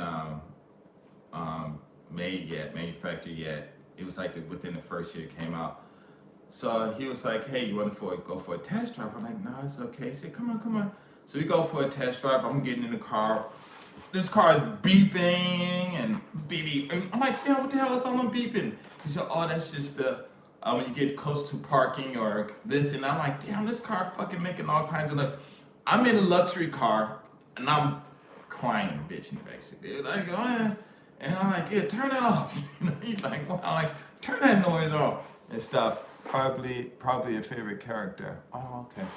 And so I'm like tripping and stuff. So we go back and he said, "Well, what do you think about the car?" I don't know anything about Lexus, anything. Luxury car, nothing. It just looked like a regular car to me. And so I'm looking at it and stuff, and it wasn't even lowered or nothing. It just looked like another car, whatever. But it was $55,000. I'm like, oh no. So I left and he called me 4 days later. He said, "How are you holding up with this pandemic?" Oh, I'm cool. What the Chinese said. Black men are what is that thing called? Immune and stuff. So I'm walking around here pretending like I'm immune and stuff. So I'm good though. But it's like really quiet. Last night I went for a long drive. I went for a drive last night. I made a video about what I'm talking about now, but I was doing a lot of cussing. I was really pissed and stuff. And I put it in my trash, but I didn't delete it totally. I can upload it for you if you want to. But I decided to make a live because I was like cussing and stuff. And I'm like, I shouldn't be cussing on there. But then like, whatever. And then you know what? I had this video thing, this thing called fuckyallniggas.com. So I had deleted it. I let it run out, and somebody actually bought it. I was like, wow, somebody else got that name and stuff. So I've got another one that was real cool. It's called what is it called? I don't know if it's a JP or a .com. It's called fuckniggas.com. I told somebody I bought it. They started laughing. I was talking to somebody. I was thinking about it. I said, yeah. But I should have fuckyallniggas.com. I should have never did that. But I looked up the one with some JP added. It was expensive. I was like, dang, man. You know, maybe I should buy it. I'm not going to tell you what the name of it. Maybe I should buy it. That'd be so cool. But anyway, so I came back. He called me back and said, hey, you know, Lexus approved your credit. I'm like, what? 4 days. 4 days. They said, all you have to do is put $18,000 down and you can have any car you want. I'm like, okay, I can do it, but I have to wait 6 months because I had this other thing I wanted to pay off. And so he said, okay. And I'm like, all right. Then he called me the next day because I left and I wasn't even thinking about buying a car. So he called me the next day and said, come up. So I went up there. He said, hey, they said if you give us $10,000 or $8,000, you can have the car or get somebody to sign. So I'm thinking like, wow, you know, they're really trying to get me to buy this car. I didn't know anything about Lexus, nothing, you know. But the IS would look really nice because it was, you know, smaller and it looked a lot better. But and it had the Mark Levinson stereo system and it was really nice. The music was much better. So I was like, oh, well, that's pretty good. And I said, somebody sign. So I went and asked my wife, you know, and I'm thinking my wife's gonna say no. My wife, even though we have problems and stuff, my wife is hella cool. I mean, you know, I talk stuff about it, but I really shouldn't. You know what she told me? She said, okay, I'll sign, I'll go get this now from the parents, but don't tell them that I signed for you. My dumb ass, like that's how I got kicked out of the Air Force for not listening and stuff. You know, the guy, I didn't listen. I said, no, I want to be honest. I went and told them. They're like, okay, but man, I ended up getting that car, went up to a English Expo. I had a suit on, I had a pink shirt up on it, or like a kind of like this color actually. This color pink shirt. It was Ralph Lauren. It was, I don't know how much it cost, maybe $90-something. And I walked in, and every time I go to the house, I don't dress up. Button, and it went off. It says, I'm live, I'm back, nothing didn't get cut off. Ooh, yeah. Oh, no. Okay. So, I walked in there, dressed that suit on, man. The father looked at me and started hating. I'm like, what's wrong with you? The mom comes over, grabbed me and said, oh, you look good in suits. If you wear suits, I'll date you. I'm like, what the hell is going on? You know, but that always happens when I get dressed up and stuff, you know. And so, but it was cool. But it was nothing compared to what Pure did at Pure that night. Pure V did at Pure, the club Pure. Whoa, you know. And so, anyway, he got mad. So anyway, I went back and he said, they said you can get anything you want. So basically, my wife was cool because had I not said that I can use their stamp, they would have thought I bought it and I wouldn't have had those problems and stuff. So I'm like, okay, cool, whatever. And so I didn't want to buy a Lexus. I wanted to buy those little bitty box cars, you know, because I didn't want to spend any money. I didn't really care about cars, you know. How long was your... I was in the military for 6 years and 3 months. I got kicked out because I was stupid. The prior commander gave me my personal information file, gave me this looks like destroy it. I didn't destroy it. I walked in the office with it one time and this lady, one of the sergeants higher ranking, took it from me, which she said, what are you doing with that? And I said, the captain gave it to me. She said, well, what did he give it to you for? And I said, for me to keep. And the guy said, just walk out. Because she got on the phone. If I walked out, she probably forgot. And I'm sitting there waiting, and she came and took it like this, and bam, here I am. So anyway, but the military was life. I talked about that a lot. If you want, I can make another video about that. But oh man, it was a trip. I had a lot of fun though. But what happened? What happened? And so I wanted to buy a little car. So I went to it's crazy, huh?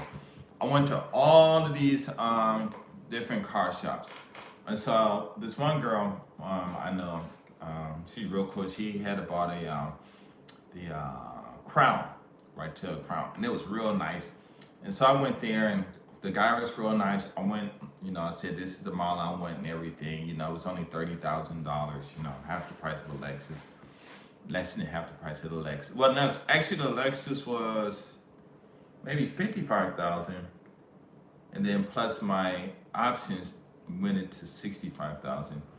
And then I did something else, but I think I spent anywhere between $65,000 and $70,000. But anyway, so they went and checked the credit. They called me back and said, "Oh, you can't get the car. The credit's no good." I'm like, "Wow." And I said, "But why won't they give me the credit? But Lexus did." And they looked at me like, "Nigga, please, Lexus ain't give you credit." So I went to this other place, and I'm so stupid. They had this old 1986 SUV. I forgot what it was, and it was real nice. He said you can get it for $30,000. And when I was young, I wanted that car. I said, "Oh man, that was a nice car and everything."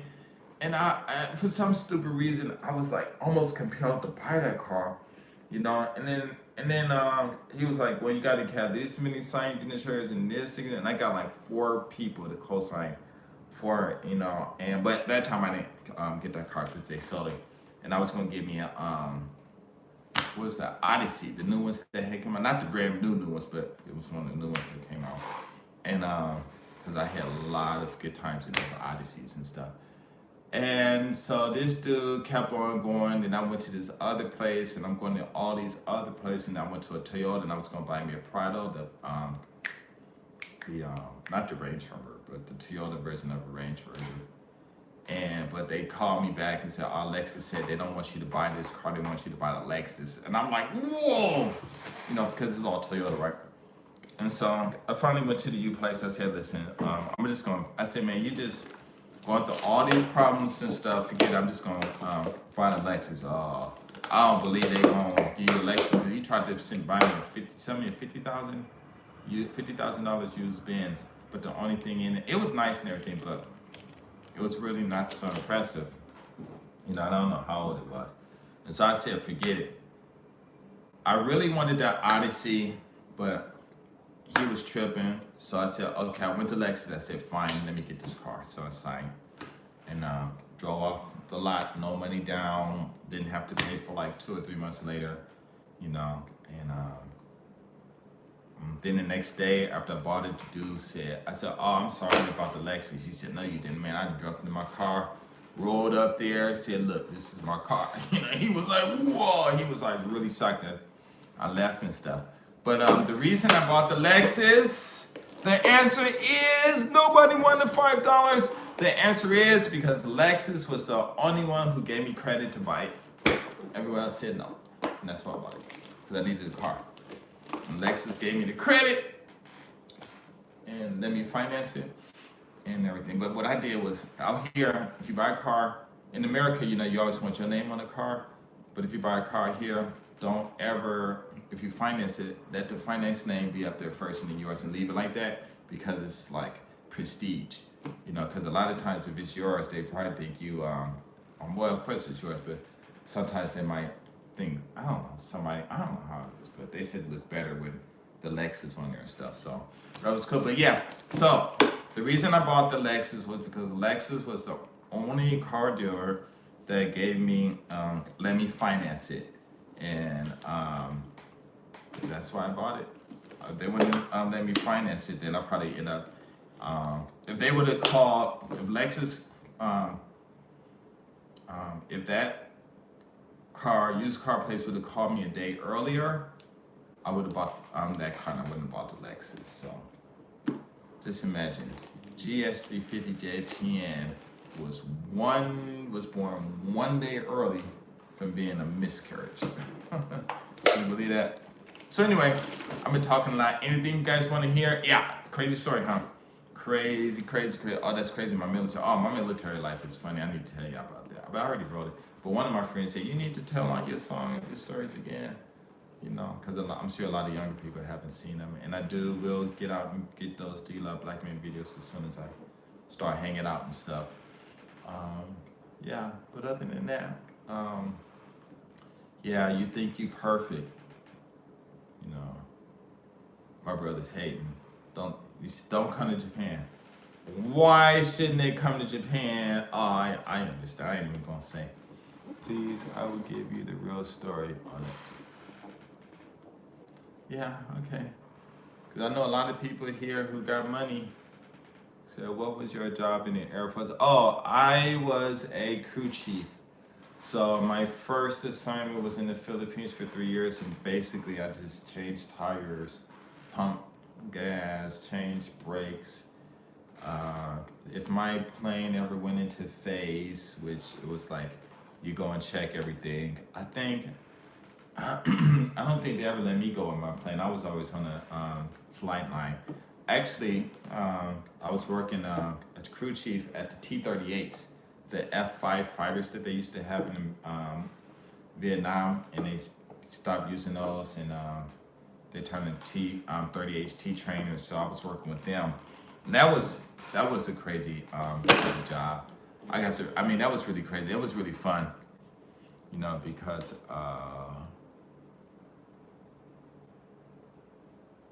well, rain, sleet, or snow.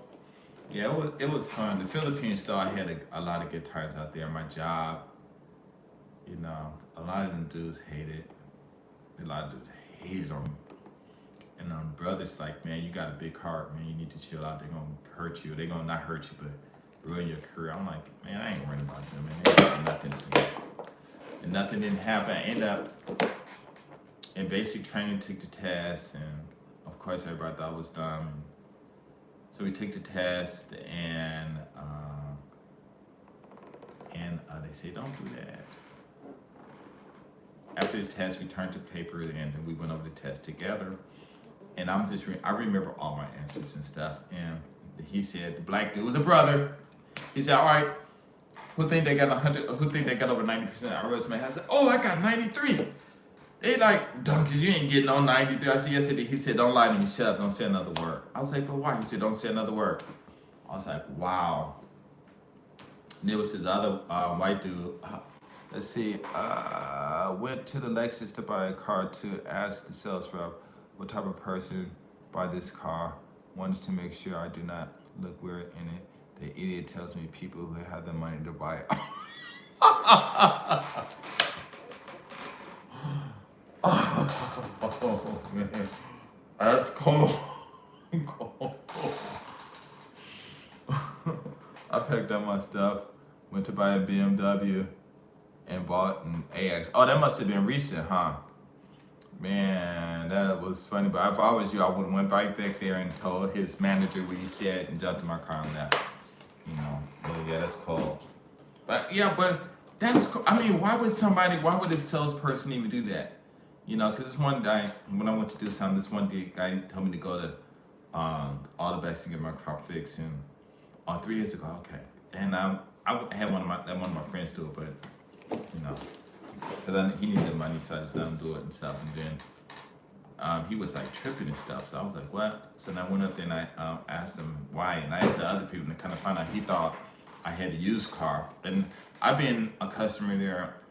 Lexus owner for 13 years, and this dude didn't even know it. And I was really pissed and stuff. So I'm thinking, like, if I buy another Lexus, because I do like them and stuff, maybe I don't know if I'm going to buy it from that shop. But all the people that I know who was there, some people are cool, but I'm thinking about it. But anyway, I'm not trying to buy a new car, because my car's sitting right at home, and it still is good, But, yeah, it was, man, that's cold, man. But yeah, good for you, man. Good for you. Prince, what are your top 3 favorite foods from Japan? Salad. I love the vegetables, daikon salad and stuff like that. Maybe.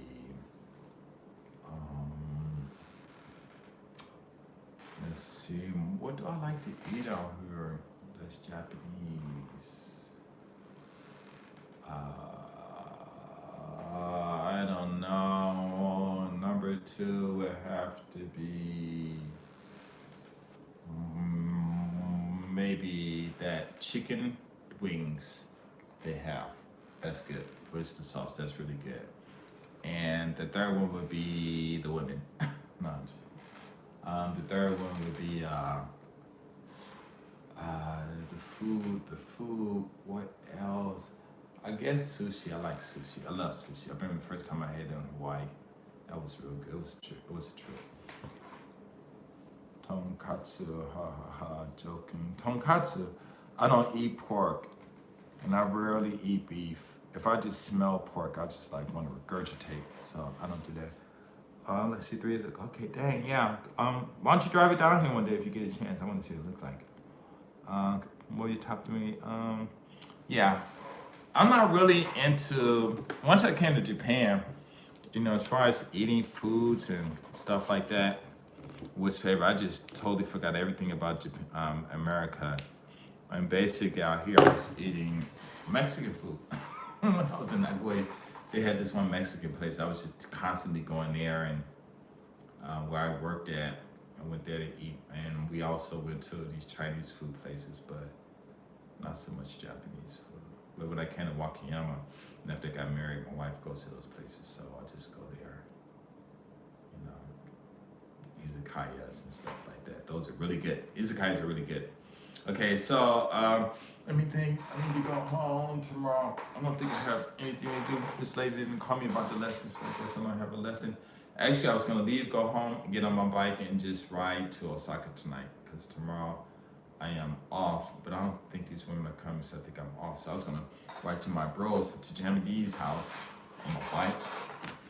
See, I even have my bike sitting right outside. That's a nice bike. Okay, play the letter B. You sure I could play it? He has the letter B. Alexander, what's up? My dude been talking for a few hours. Yeah, man. Jason, like, yo, what's up? But see, Jason can talk. He talking about I'm talking for you, boy. Jason can talk, but his stories are funny. He's a cool dude though, man. He's real cool. He's a real cool dude, man. We hung out here a couple of times and stuff up in Tokyo and down here in Kansai. Hella cool dude. But he always smiling, man. Always smiling, which is good. I lost my smile was. I left my smile in Los Angeles. When I went to Hawaii, I wasn't hardly ever. Okay, so my brother said can play the song, and thank goodness on here. It is an original. It's called Hard Trap B. It's called the letter B. Okay, so I'm gonna play it. Guys, listen up. I think yeah. Okay, wait. Let me first turn this off. Turn this volume up. Man, I'm telling you, boy, I be dancing to that song, boy. I be crip walk like, whoa. It's really good. Hello, everyone. Are you ready? Wait, are you sure I can play it before I start? Hello? Carl, for hood kids. Yes or no? Give me a yes or no. Because you said to play it, but I don't know if you drunk or not. So you got to tell me yes or no. Yes, I don't care. Okay. Wait.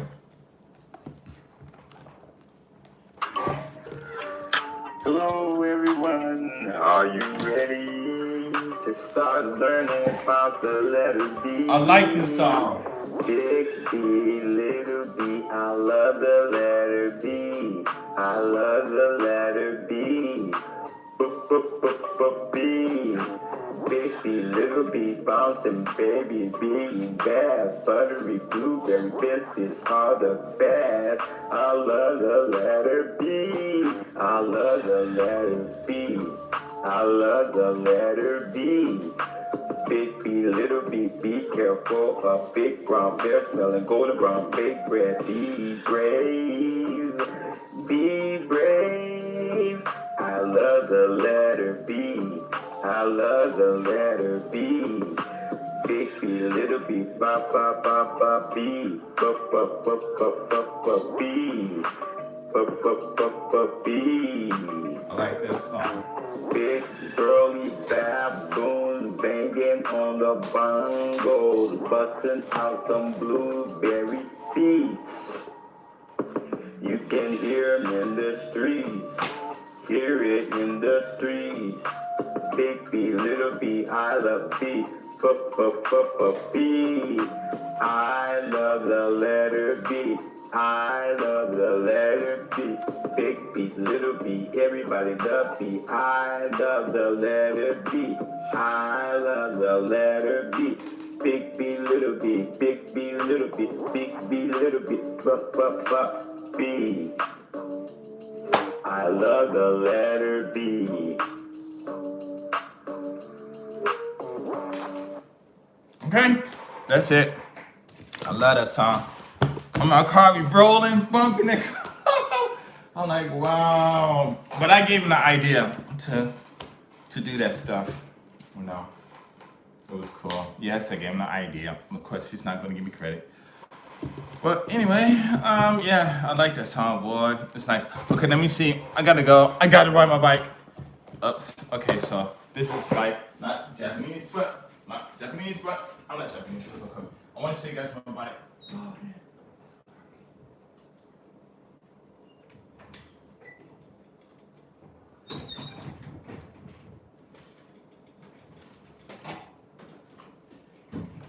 Oh, sorry. I'm rude, huh? This is my bike. It's really light. Oops. Balance. I bought this like, how long ago?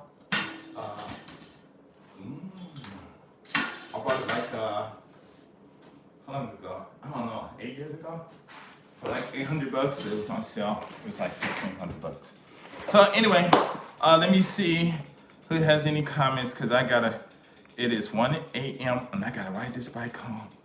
I would ask my wife to come pick me up, but that's not happening.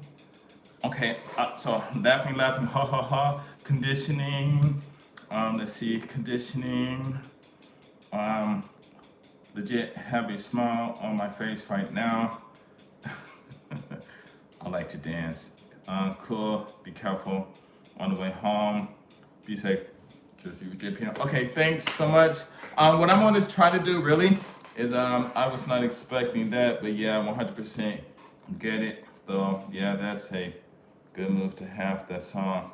Yeah, I mean, I told him he needs, it's Chammy D's song, and I told him he need to make each, you know, he's good, and actually he is a rapper and stuff, and he's really good. He's a comedian too, really good.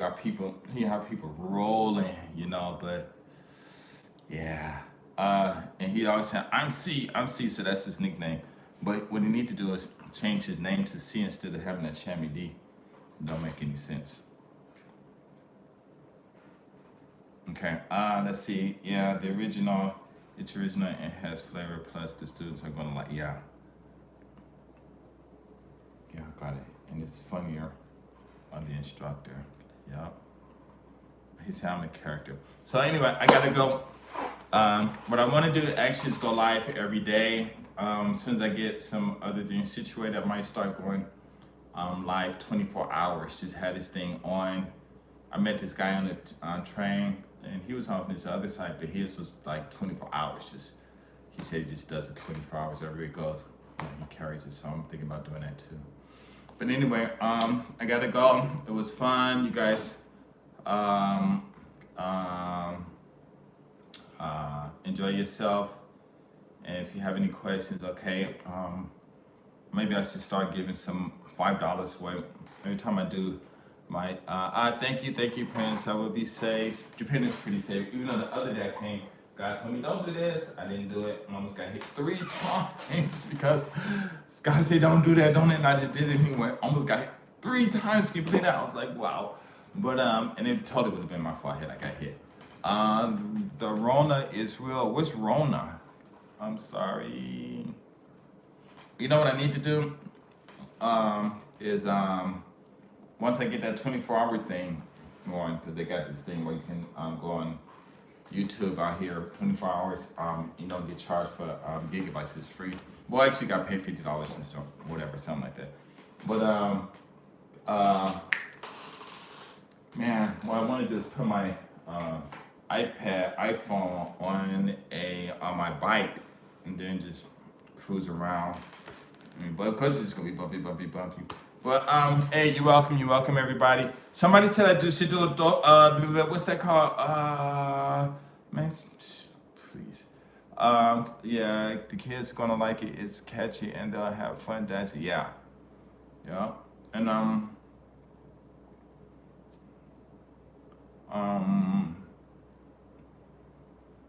let's see. Let's see. I'm trying to think. Actually, I gotta call him. Rona equals Corona. Okay. I got so many things going through my mind. But yeah, as soon as I give me a bike holder, a nice one, then I'm gonna start. And I go live. I'll be on my bike. And I'm going like, yeah, this shit's real. That's what I tell everybody. You know, I have my things, but you know, yeah, it's messed up, man. But like somebody said, the coronavirus hasn't even killed as many people as the seasonal flu. Oh yeah, that's right. The podcast. What's the purpose of doing a podcast? I don't understand.